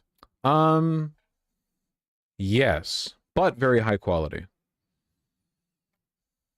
Didn't they drop a Nazi ad? No. American Eagle dropped a sussy, you know, sort of eugenic ad, not Levi's.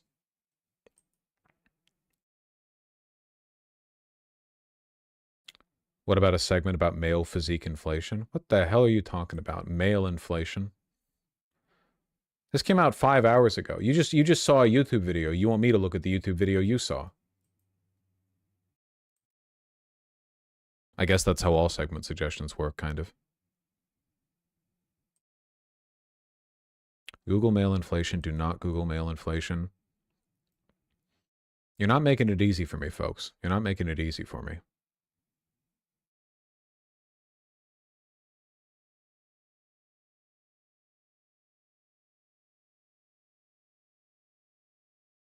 Can we scroll America on a pipe dream?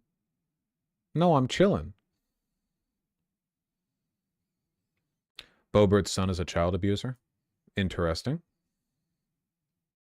Congresswoman Lauren Boebert's son, Tyler Boebert, has been charged with child abuse over incident with her grandson.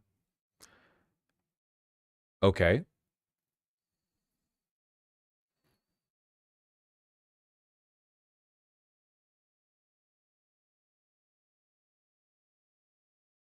Is it child sexual abuse? Wait, it's by child abuse. Like, what's the implication to that?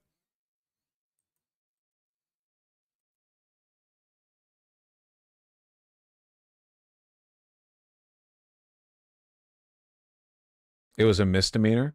Okay, so not child sexual abuse. No, the kid ran out of the house, I think. Okay. Thoughts on long skirts? I think long skirts look nice. Maxi skirts? Feel like they're not really in vogue. I mean, you see them in like East Asian countries, I guess, but they're just not, you don't see them that commonly here. Skirts are thought of as kind of like a club slutty fit in America, I feel. So people tend to wear them short, or at least like mid-level.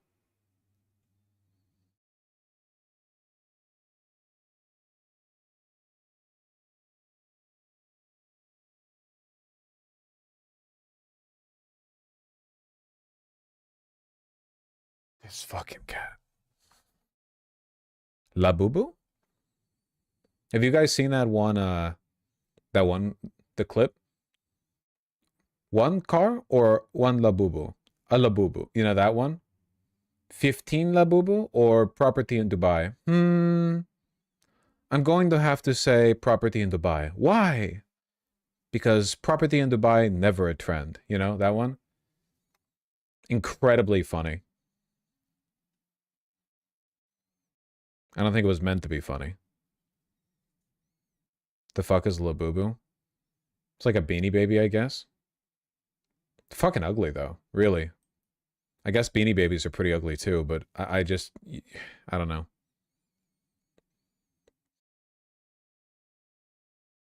They all look good. The clip? Yes.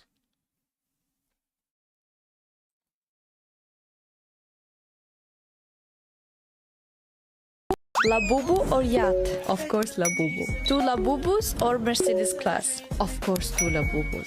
3 Labubus or ticket to your favorite country? It's easy. 3 Labubus. 5 Labubus or Kelly bag? 100% 5 Labubus. 10 Labubus or Richard Mille? 10 Labubus. 15 Labubus or a property in Dubai? This is a hard one. I would go for a property in Dubai. Why? Property in Dubai will never be just a trend, which will disappear after a while. This is a heritage where you can pass it to your children and grandchildren. So yes, always a property in Dubai.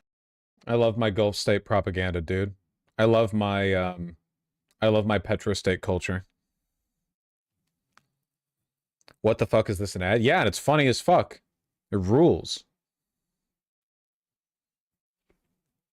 10 Labubu? Yeah.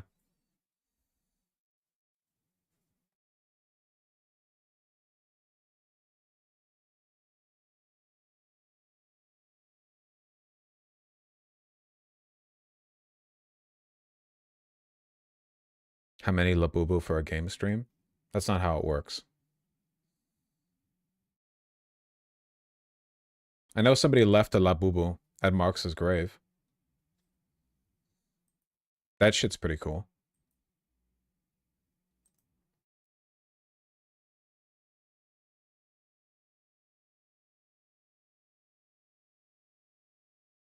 Chinese advertising in 2025.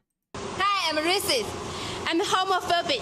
I'm fatphobic. I'm Stefan.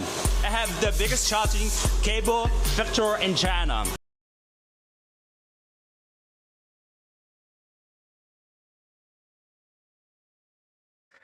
This shit works on me. That's good. Yeah, I'm fucking sold. Yeah, for sure, 100%. I'm bought in. Can I invest? Have you launched your IPO?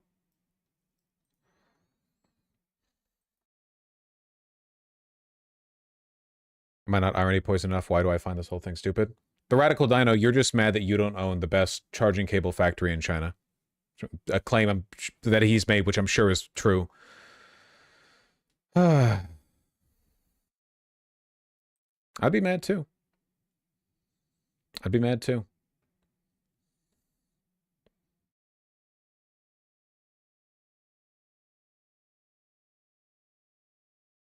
Would you ever want to connect with lefty streamers from other countries? Fuck no. I'm an American chauvinist.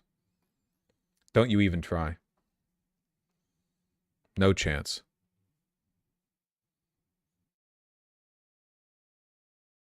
Ten Labubus or biggest cable charging cable factory in China. Do I get to keep I'm racist, I'm homophobic? What was the third one? Was it transphobic, xenophobic? What was the third one? The Three Sisters. Fatphobic. I mean, statistically, the average Han Chinese probably is all three, yeah?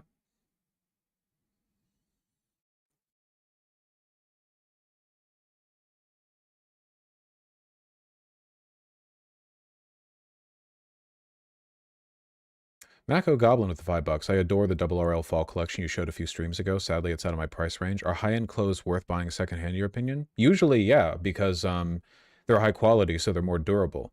You know, it's more... far more likely that they sort of wear in well. You know, cheap clothing is more durable nowadays than it used to be, but it doesn't always wear in as well. You know, I actually got in the mail, I got the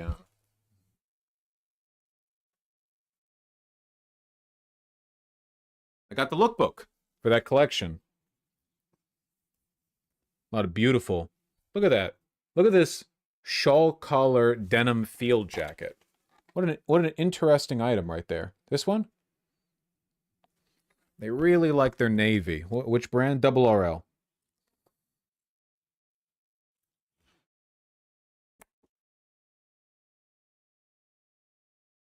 This is gay? You're gay.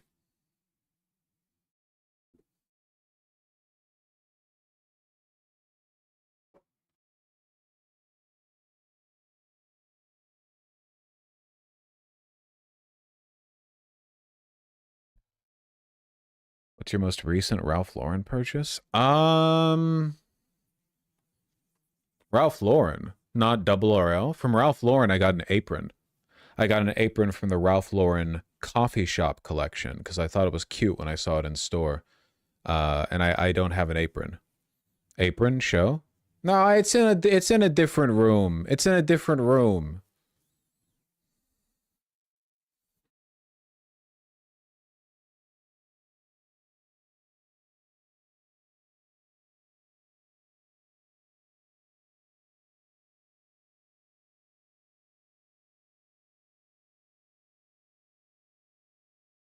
Oh god, is this a fashion segment? You people are so goddamn reactive. If you saw a black guy on stream, you'd be like, "Oh, is this a black guy segment?" We're just talking.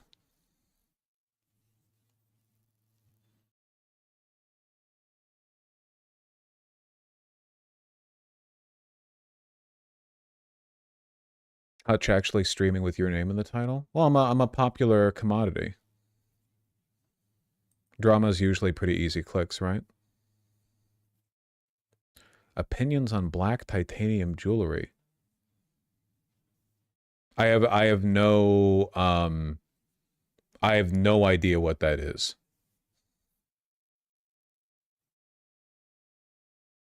I don't know if you covered it, but Corbyn made a new party. No, I saw that, and I talked about that.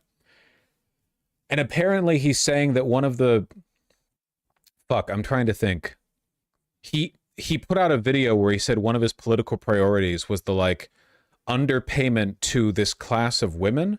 And the... So, okay. So, it used to be that women got on pension 5 years before men in the UK, which is insane, because women live longer than men. I don't know why that would be the case. But then the law was changed so that men and women got on pensions the same year, right? And there's a group of women, the WASPy women, who have complained that it was not fair that they no longer get pension 5 years earlier. Like that, like it's unfair to women because it was poorly communicated or they weren't given enough warning or whatever. That it's unfair to them that they're getting like equal, like an equal pension start time or something. And Corbyn said one of his priorities was getting more money to those women, which is like, is there a political party in the United Kingdom that is not like for and by pensioners? Seriously.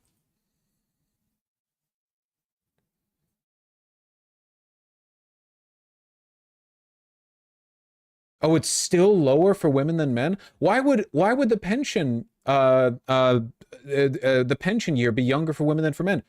Men don't live as long as women on average. Shouldn't, if anything, shouldn't it be biased in the other direction, especially because men tend to do more hard labor jobs? That's crazy. It's like actual misandry. What the fuck? My understanding anyway is that something like 99.9% of the UK's GDP goes towards pensioners anyway, so I don't know. Do you see Big Joel defending the jeans commercial? What's up with that? Don't drama monger, okay? Get enough of that lately. Jesus.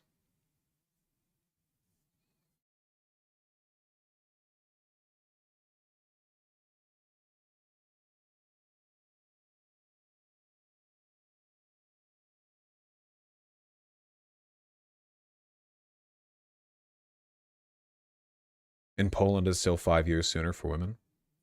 Poland. Always a hub for feminism and misandry and shit.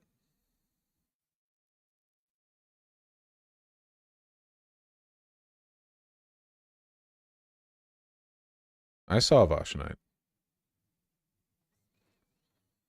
Free Barcelona, Vosh would have taken the bait.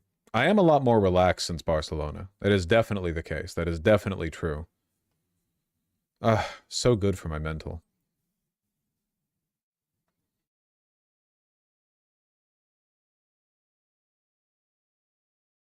Have you considered getting breast implants to increase viewer retention? I've been doing incline bench press lately. Does that count?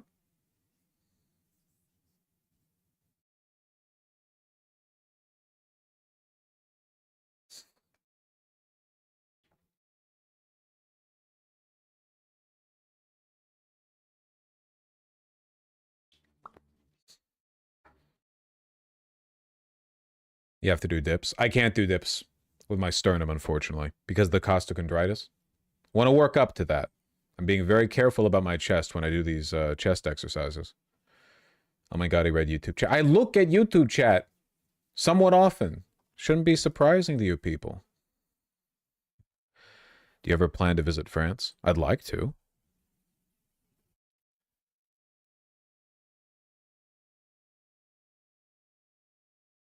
Progress in the cum gutters. I've been doing Russian twists.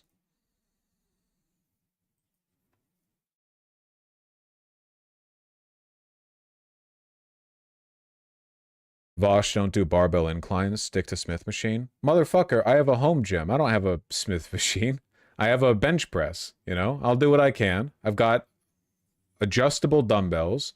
I've got a barbell bench press. I've got a cable cross machine. I've got a Peloton. And that about does it. I don't have room for a goddamn Smith machine. Now free weights are superior to Smith. I feel like free weights better test like real strength, I guess, or practical strength. But if you're just looking to isolate a muscle, I don't think there's anything wrong with relying on a predetermined range of motion. How do you adjust a dumbbell? It's like a handle that with slots on it, and you put it into a little sort of grooved rest that has all the weights in it, and then you put it in, and then you adjust the dials on the side to the weight that you want, and depending on what weight you adjust it to, you pick it up, and the the notches on the handle have caught into the weights, and you pull up that weight of dumbbell, and it leaves the rest of the plates down there. I think it goes from like 5 pounds with no weights on it to, I think, 45 for the ones that I have.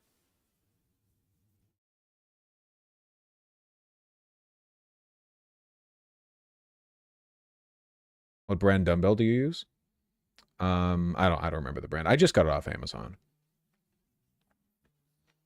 That's stupid. Just get a different size dumbbell. That's true. It's much more efficient to buy a 5-pound pair, 10-pound pair, 15-pound pair, 20, 25, 30, 35, 40, 45, and to sort of store all that in your, you know, garage or whatever, than just the one pair.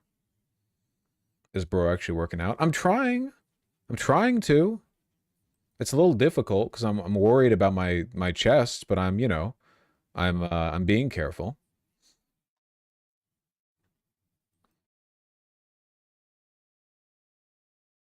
Massive pink dot drop off in this tangent. I don't think that's true, actually.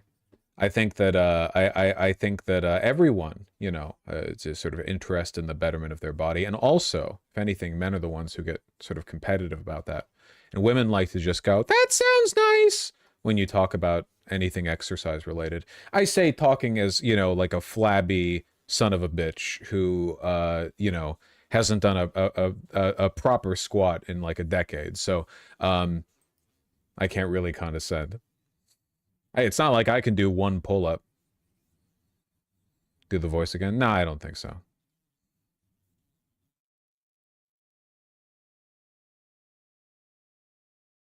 That's okay.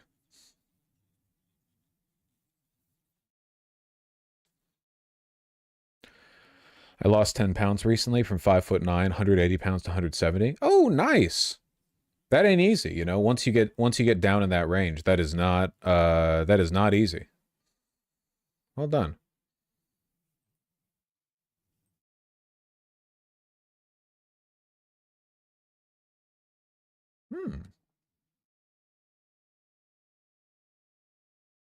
A Wolf's the $5. $5 for a pro fashion stream. I do my best. And Kowalski, thank you for the $5.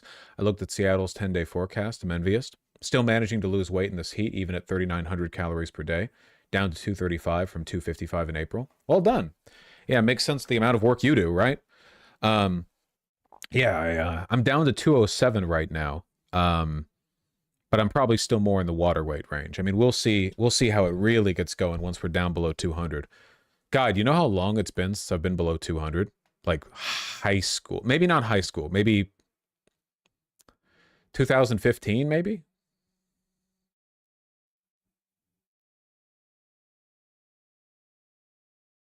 $2016? We'll just say a decade.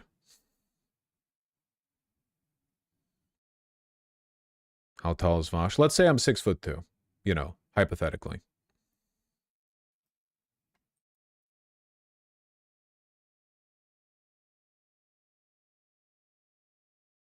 $6'7", I've heard. You're too kind.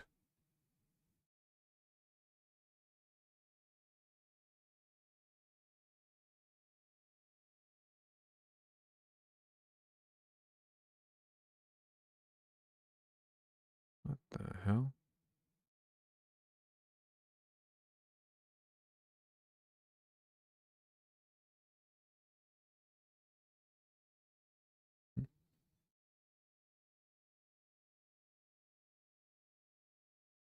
What did Jack to Bruce say? Oh yeah, true. Damn, I'm quiet today. Didn't get much sleep, I suppose. But that's always the case.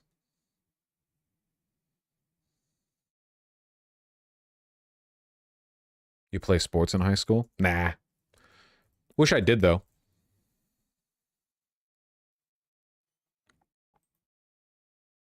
Oh, I've seen that, Delinka. Yeah, I've seen that. Very helpful. Some exercises fucking suck, though. I mean, a lot of it's also, you know, personal preference. You got to do the exercises that feel right to you. Everyone's proportions and exact levels of physical comfort are different. Didn't you not do boxing in high school? I did some in wrestling, but I guess I never, the wrestling and boxing were never done in like a sort of competitive, organized, like, now it's your turn to fight this guy kind of way. So I don't really consider that sports. It was more like going and doing exercise. You know, I never really took it that seriously. He's quiet because the title isn't in all caps today. Yeah, I was demonstrating quite a bit of restraint there, huh? Real rarity for me.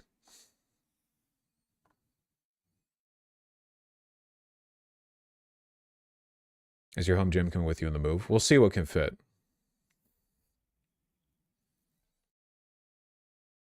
Next circumference? Mine? I don't know, 16 and a half? What weight class for you? I don't remember. How's the Peloton lately? Stop asking me that.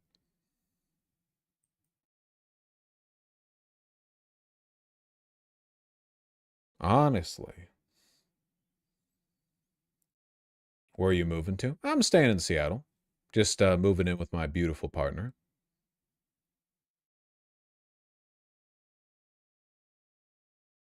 It does not. It does not, Thane, and it taunts me every time I walk by it. Maybe I'll pull an NL and keep it in the studio when I move, so it's more difficult for me to avoid it.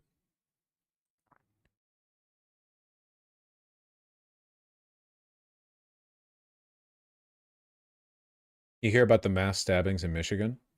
No, I didn't. A man accused of stabbing 11 people at a Walmart is in Michigan authorities' custody. Well, that's unfortunate.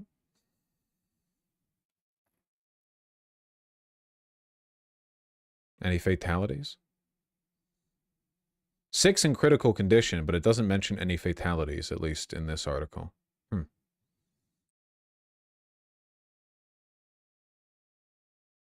There's someone being crazy, I suppose.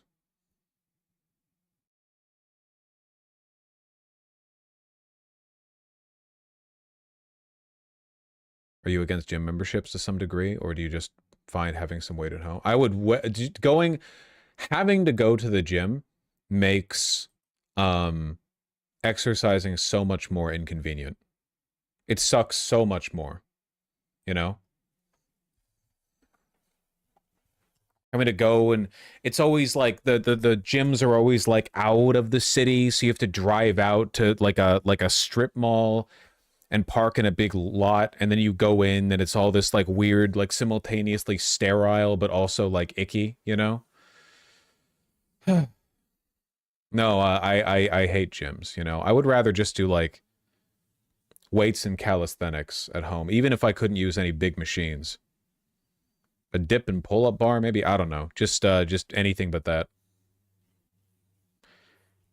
MF lives in Seattle, pretends he's in some fucktown in Iowa. If I was in some fucktown in Iowa, it wouldn't make as much of a difference because the area I live in is shit, and then I go to the gym, which is also shit. But in Seattle, I got to drive out of the nice city to go to the shit area, you know? Go to some fucking 24-hour fitness that's like 5 minutes out of town. It'd be like in Soto or something.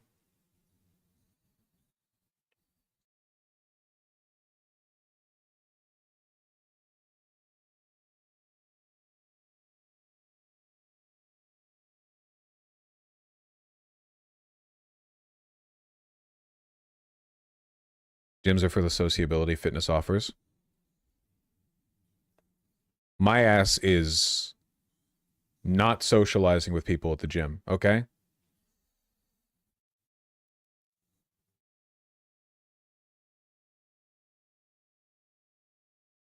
You seen the tonal gym wall-mounted machine? I can't afford one. No, I have no idea what that is.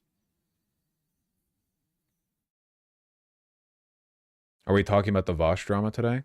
There's not much to say about it. I feel like it's also what's the right word? Not like nothing, but like there's like nothing satisfying to engage with.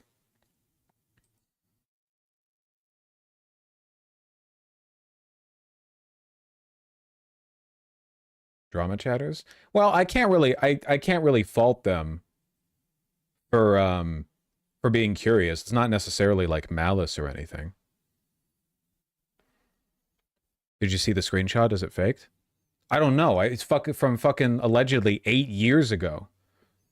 Okay, I'll explain. If for no other reason than because your asses are not getting a segment out of it, okay?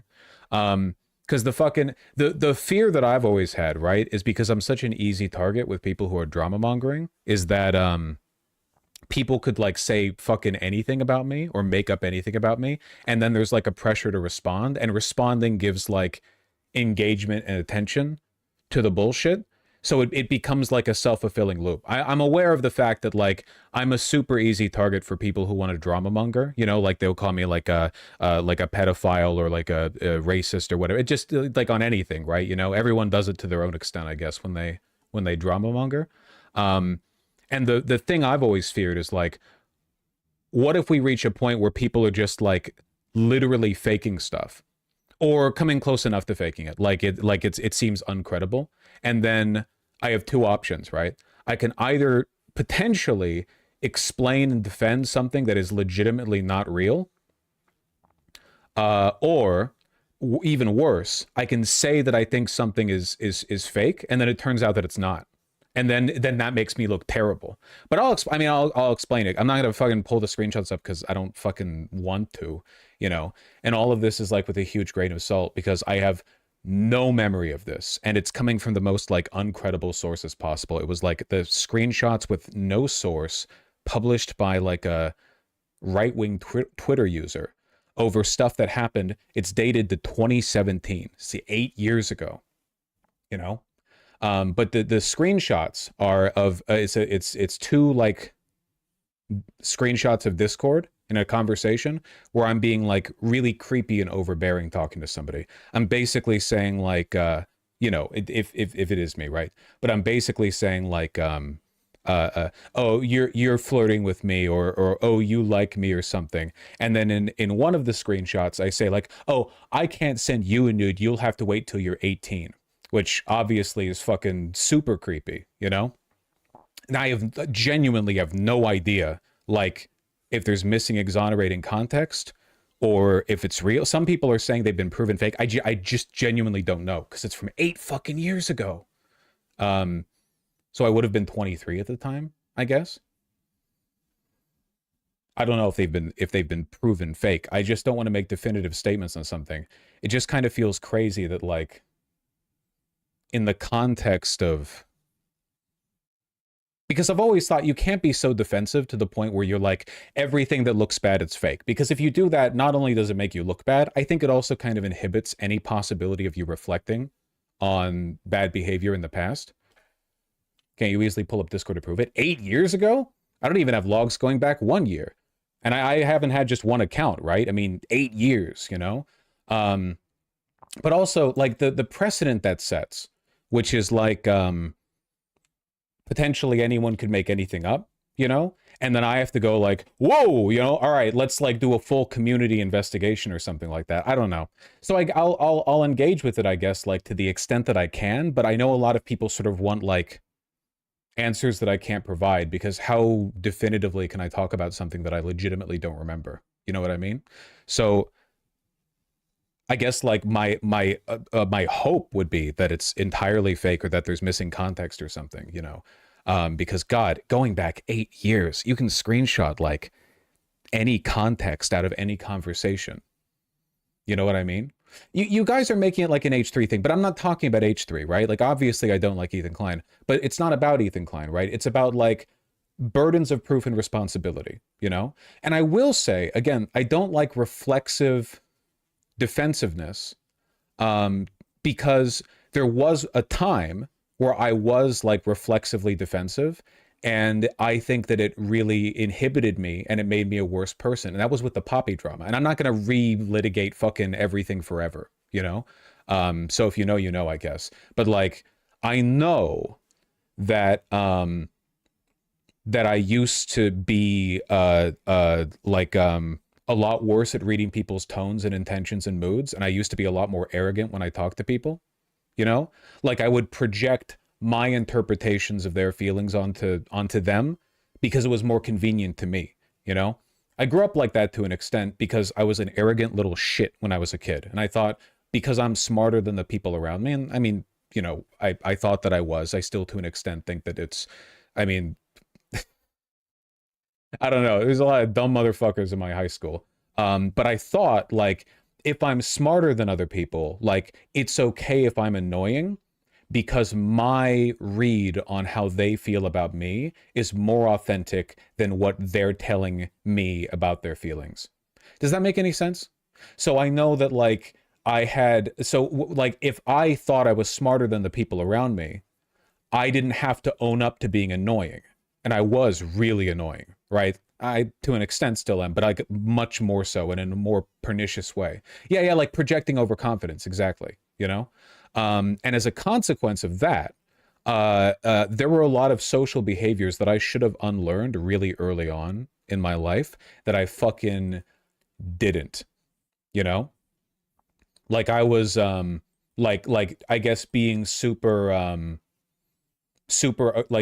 aggressively patronizing or like projecting feelings onto other people. Only you would know if it's fake, though, because you would have been the one who said it, so wouldn't you remember? No, I don't remember every incidental conversation I've had over my entire life. 8 years ago.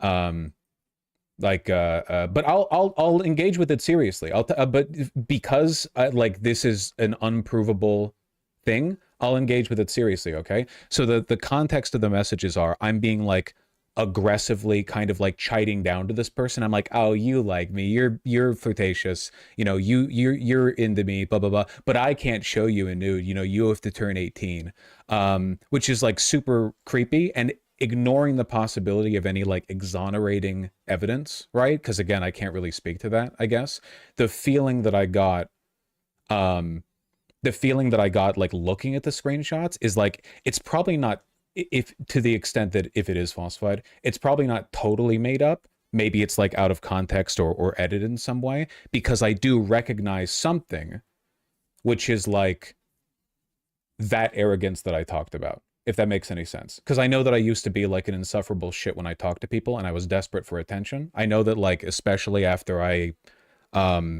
moved from LA up to Humboldt, I was like really intent on proving to myself that I was more charismatic and sociable than I was back then.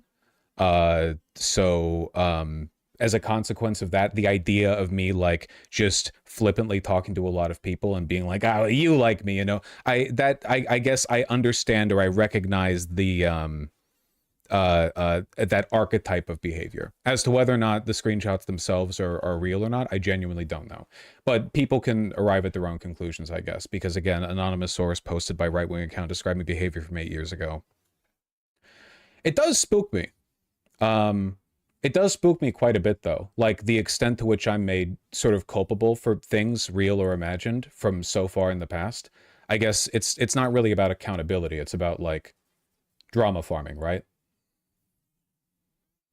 It's not really about like, you know, having meaningful opinions on people's behavior. I guess it's mostly just about digs to attack me. So it always does make me worried. Like, is this all a waste of time if this is completely fabricated?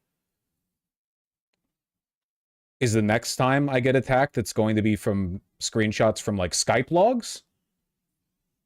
Fucking, hey, 12 years ago, you had a messy breakup with your, you know, your girlfriend out of high school. You want to own up to that? But anyway, I know that answer is not going to be satisfying to people who are sort of like looking to engage with drama, but that's all I really have to say.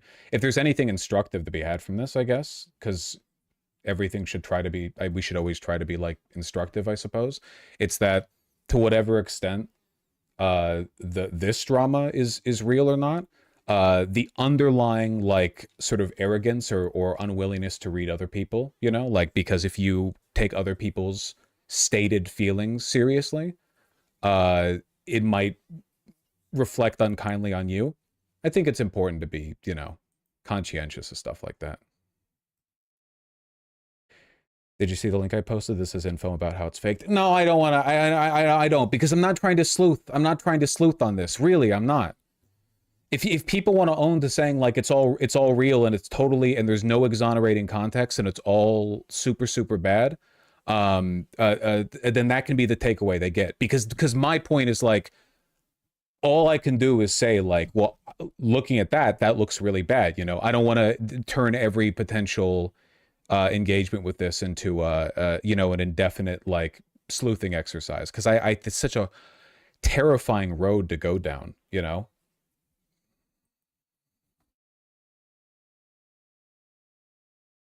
Anyway, that's the drama.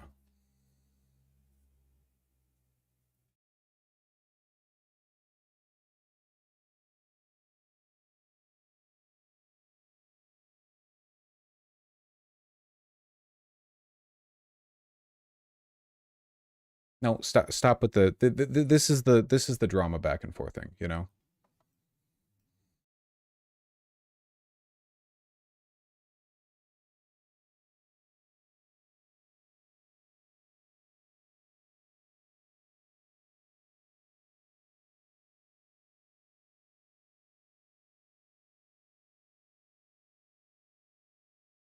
Does overconfidence get better with age and experience? I feel like I'm still a moderately insufferable person, but I think that I'm less of a coward when it comes to wanting to understand other people's feelings. Because I think that sometimes it's really easy, if you're an insufferable little shit, to go like, everyone else is just, you know, they're just taken aback by this you know, my positive qualities. They're mad, they're seething, they're jealous, you know, and you never actually learn anything about how to talk with other people. And it took me so fucking long, dude, like a long time. I know that I used to be really, because to me the main read in all of this, I guess, if you could say the whole thing is real, which again I have no memory of it. People are saying it's fake. I don't know.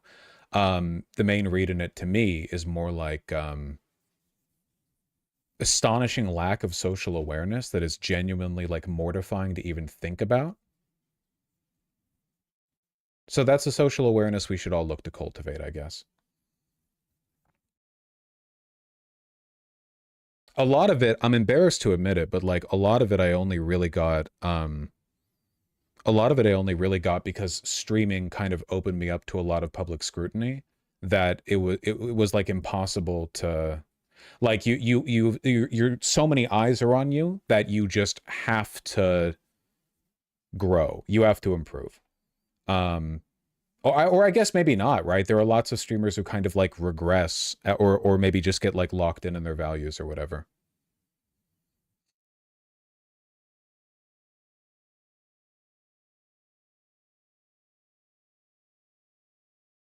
All right, quit fucking glazing me. That's not the goddamn point, okay?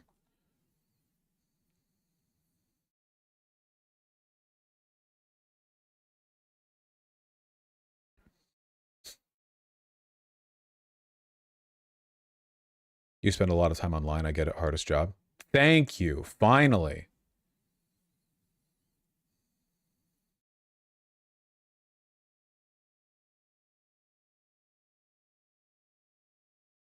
Vasha, if it's fabricated or not, isn't the point, because the behavior you display now isn't the same from the past? I mean, I would like to think that, yeah, but I also understand that, like, that's not a compelling argument to people who dislike me. I guess I'm kind of, like, conceptually horrified by the idea of people digging 8 years back to attack, because it feels like it always goes further back. The Poppy thing was, like, what, 2020, 2019? And then it's like, well, here's Discord screenshots from before then. And then now it's like, here's from years before then. It's like, yeah, eventually we're going to get the Skype logs, then AIM logs. I don't know. I guess I do feel like, God, who doesn't feel mortified sometimes when they think of like all the interpersonal mistakes they've made, like the deeply embarrassing misreads of a social situation, the fumbles, all that stuff, you know? But you know, I don't think the fact that that's a universal experience means that you shouldn't try to learn from it. But there is a difference between just morbidly obsessing over it and trying to learn from it. I don't know. I talk about stuff like social awareness and you know, being able to read the room well, in large part because I've been so bad at it throughout my life that it's something I've had to think about a lot more. I don't want to overtalk it.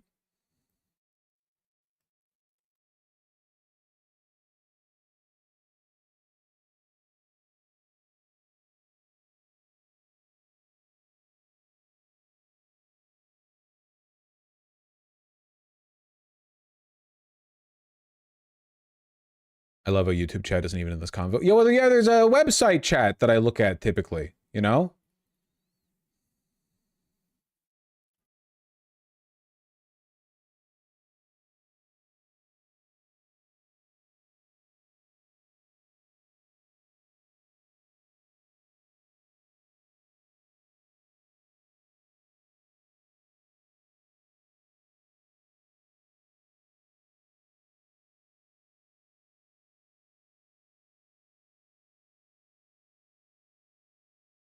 Oh my fucking god, sorry. It's Capella with the geckos. The answer to that question is people who are not socially aware and think everything they do is objectively correct. You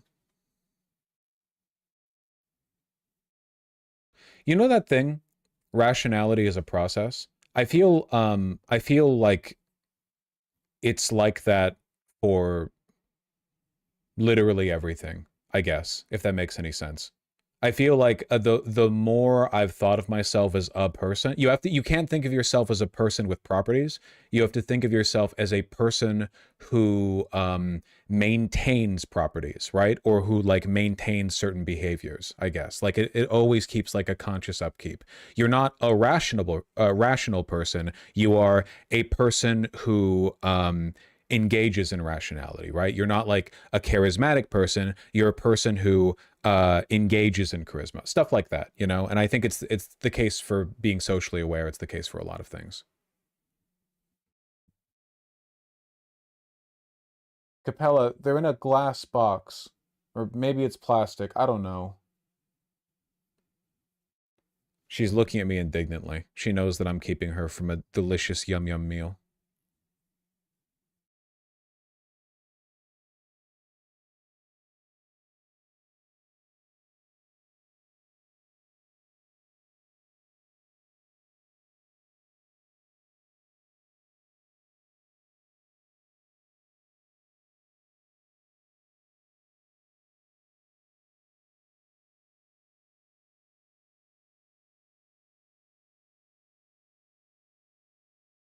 Are there any cats who haven't tried to eat the geckos?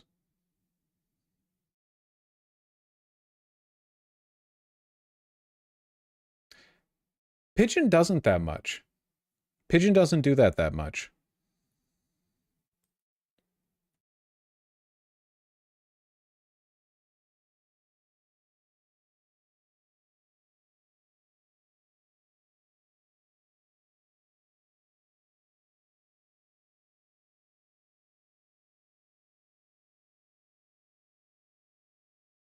Sorry, 1 second. I'm just looking at...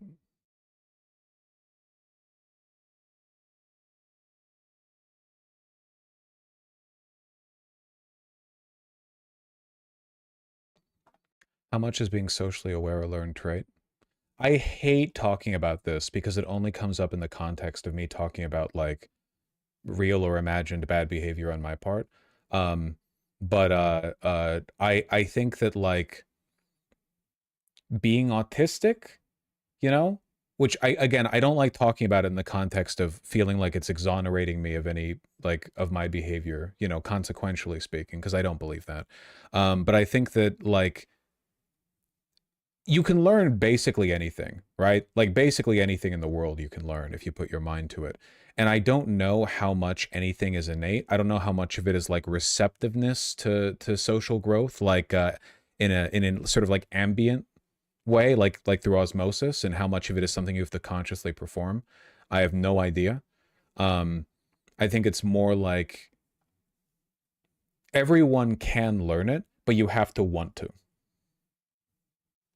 I think I'm getting a little bit too reflective. I'm looking across the horizon a little bit too much. I'm thinking a little bit too much like one of these days somebody's going to ask Grok to make a video of me like kicking down the doors of a nursery to assault all the children or something, and then people are gonna go like, got an answer to this one, huh? And I'm gonna have to be like, guys, you're gonna have to trust me on this one.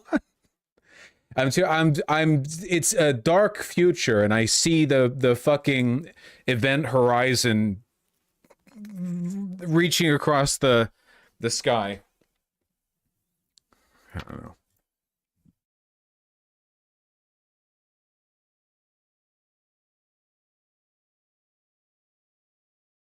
Vosh hate watchers writing down new ideas. Fuck! Yeah, I know about reflex balls, Dilinka. Unfortunately, I can't do boxing practice right now.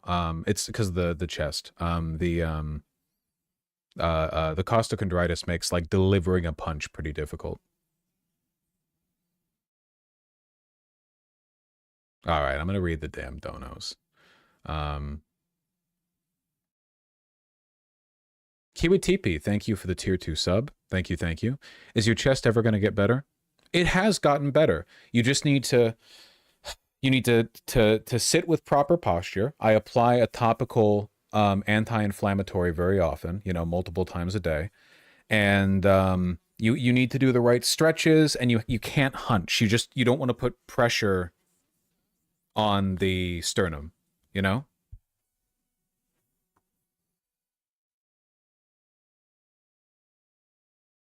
Yes, no gunching, exactly. Excuse me. Anyway, Mako Goblin, I was saying this earlier to you, but if you want double RL clothing, I strongly encourage you to look at what's available on eBay. These clothes are very durable, they last a long time, and especially because we're talking about heritage menswear here, like this stuff kind of looks really good worn in. You know? Like it doesn't look like shit if it's been beaten up a bit. So yeah, you might be able to find some old stuff, some stuff that's you know, from a few seasons ago or whatever. Really, really, really good stuff. I have a double RL denim pearl snap that I like a lot that I got half price at a local vintage store. Sorry, Mako Goblin. Very normal man, thank you for the incredibly kind $15 dono. I made the moon and star ring to propose next week. I said I'd dono to show it off if it went well. Hey, hey! That's lovely. Good luck. Good luck with your proposal.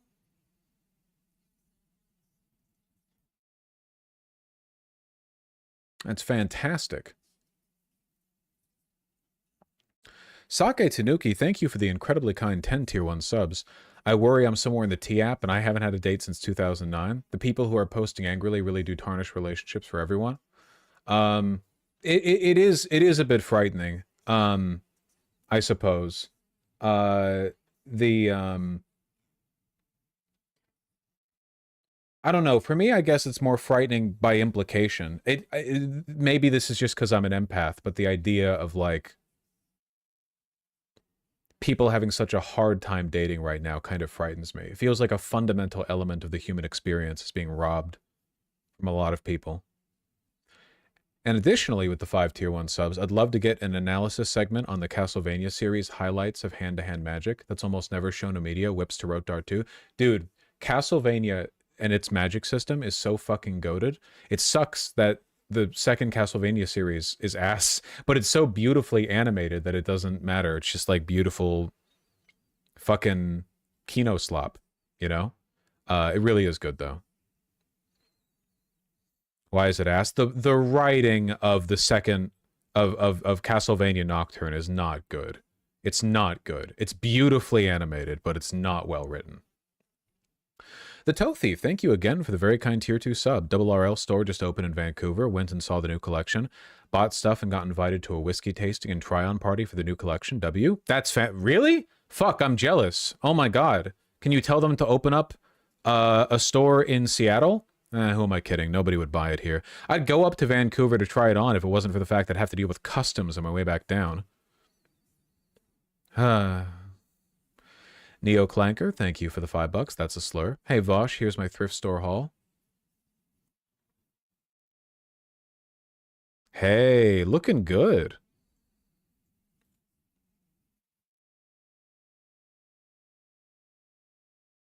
Silk. Is that a goddamn silk polo? What the hell? I don't even know what kind of shit you're on. More silk? 200% silk? That's got to be comfy as shit.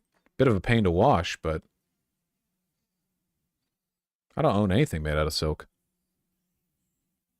See Capella sniffing around. That's sick. Snails are neat. Thank you for the $5.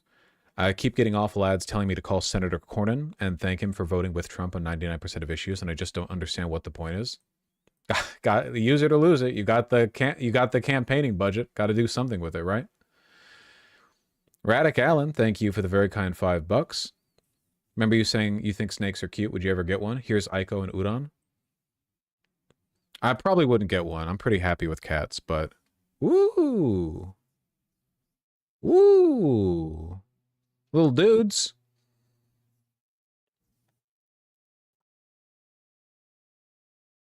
You live in Washington. I need you to get into P&W boots. JK Whites and Knicks are right there. Yeah, we also have brick and mortar with Alden's boots, which are very high quality and very comfortable.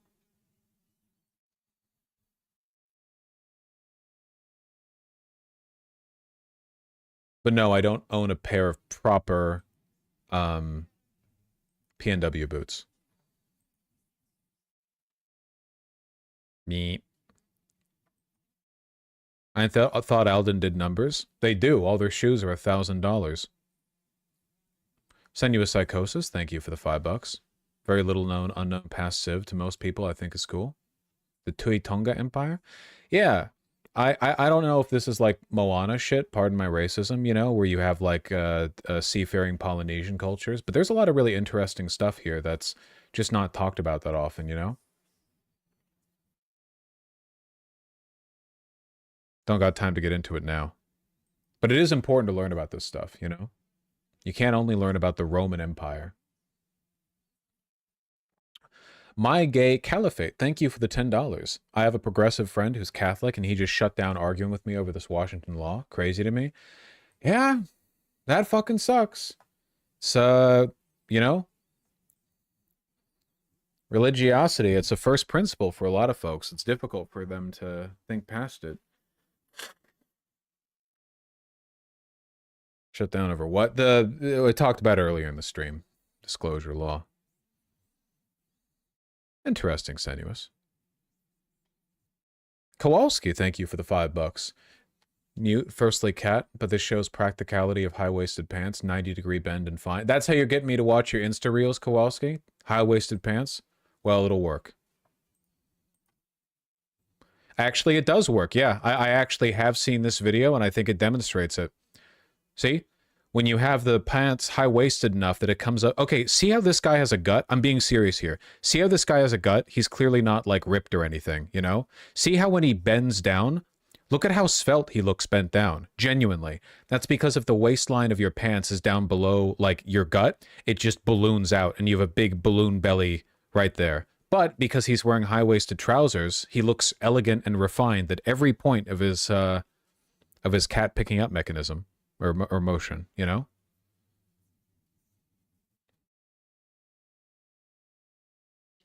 Can we recreate this video? No, Capella would not allow it. I can recreate the high-waisted principle because I'm wearing high-waisted shorts. See? Look at that. Yeah, I know you people like that, you sick fucks. And I've got a gut, too. It's not like I'm skinny.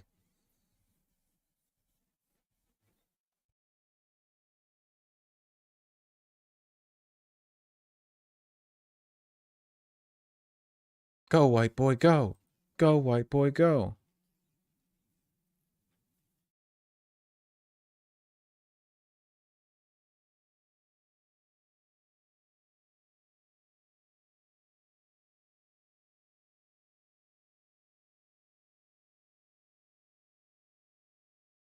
What's that plaid design? This one? I don't know if there's a specific name for this kind of plaid. This is the yoke of a shirt. It's typical to Western shirts. Western shirts typically have this yoke, and the pattern's different on it. But this is just a vintage Wrangler shirt. I picked it up for $20 at a local vintage store. Do you like flannels? I mean, I live in the Pacific Northwest. Sometimes it's cold outside. It's not too cold today, but worn open with a tank top, it's not too bad. Sake, thank you for the 5 tier 1 subs. Just a matter of time till Vosh reveals a Maine Coon and Tiger to complete his no fur tiny baby to all fur mega baby. I do. Maine Coons really are beautiful. They really, really are. Probably a pain in the ass to take care of with all that goddamn hair, though, huh? You know? I remember Vosh used to hate flannels. I don't like flannels that just straightforwardly look like lumberjack clothes. To me, these don't look like lumberjack clothes because it's Western. It's got a yoke, and it's pearl snap. See? Like a Western shirt.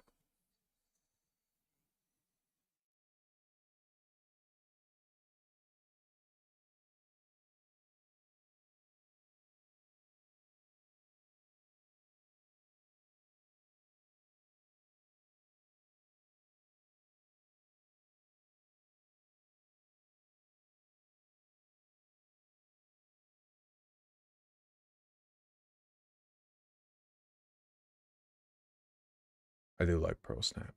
Sorry, I'm distracted easily today. K-Lob, thank you for the tier 2 sub. Thank you for promoting sugar-free drinks recently. I swapped to sugar-free Red Bull and Gatorade Zero. They're actually good. Honestly, Gatorade Zero tastes just the same as regular Gatorade to me. Yeah, for sure. Yeah, prefer to eat my calories. And Jack DeBruce, thank you for the $5. Let's end stream by listening to this banger by Jazz Dog. Hold your horses, buddy. I've got a whole emotional mountain to climb before I engage with OKBV or anything on it. Much as I love Jazz Dog. And we do love our Jazz Dogs here. No! See, now this whole thing's been orchestrated to set me up. I'm not falling for it. I'll keep the tab open, okay?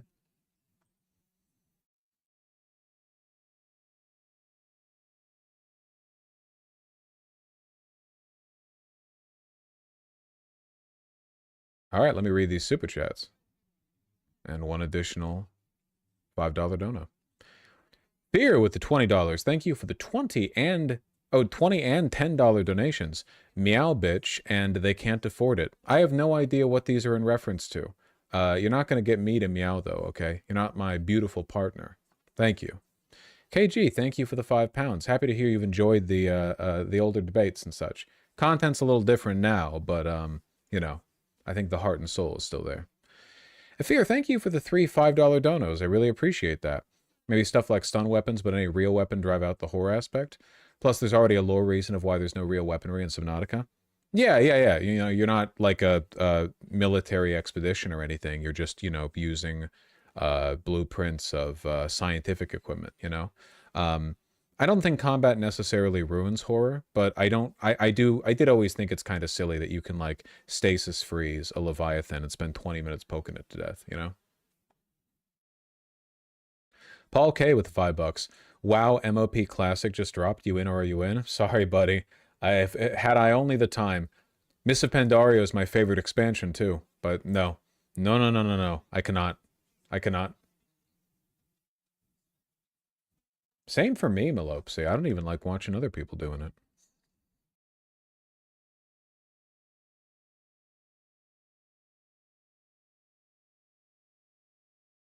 MOP, Mists of Pandaria. Good-ass WoW expansion. GeoSlade49, thank you for the $5. My new baby plus a few outfits I really like. Ooh. Now, I don't like showing fits from people who donate because I feel like that's a slippery slope and I don't want to engage in it. But you did include a baby. Hey, I know that shirt. Nice field jacket. Looking good. I like that snakeskin belt too. Or is it snakeskin? I'm not sure of the construction of the belt, but I like it. Baby eating the paw. Looking good. High-waisted proportions. Makes all the dang difference. Hey, I got this jacket. You slide, dog. You're picking up on my goddamn Buck Mason purchases. Looks good. All right, folks. Sorry about the weird stream, but in fairness, I didn't actually think I'd be able to stream today. I love you all very much. Please take care. Oh, what is this? US gonna follow the UK's lead with censoring? Yeah, probably.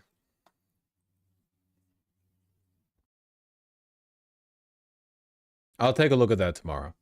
All right, y'all take care, and I will see you guys tomorrow. Peace.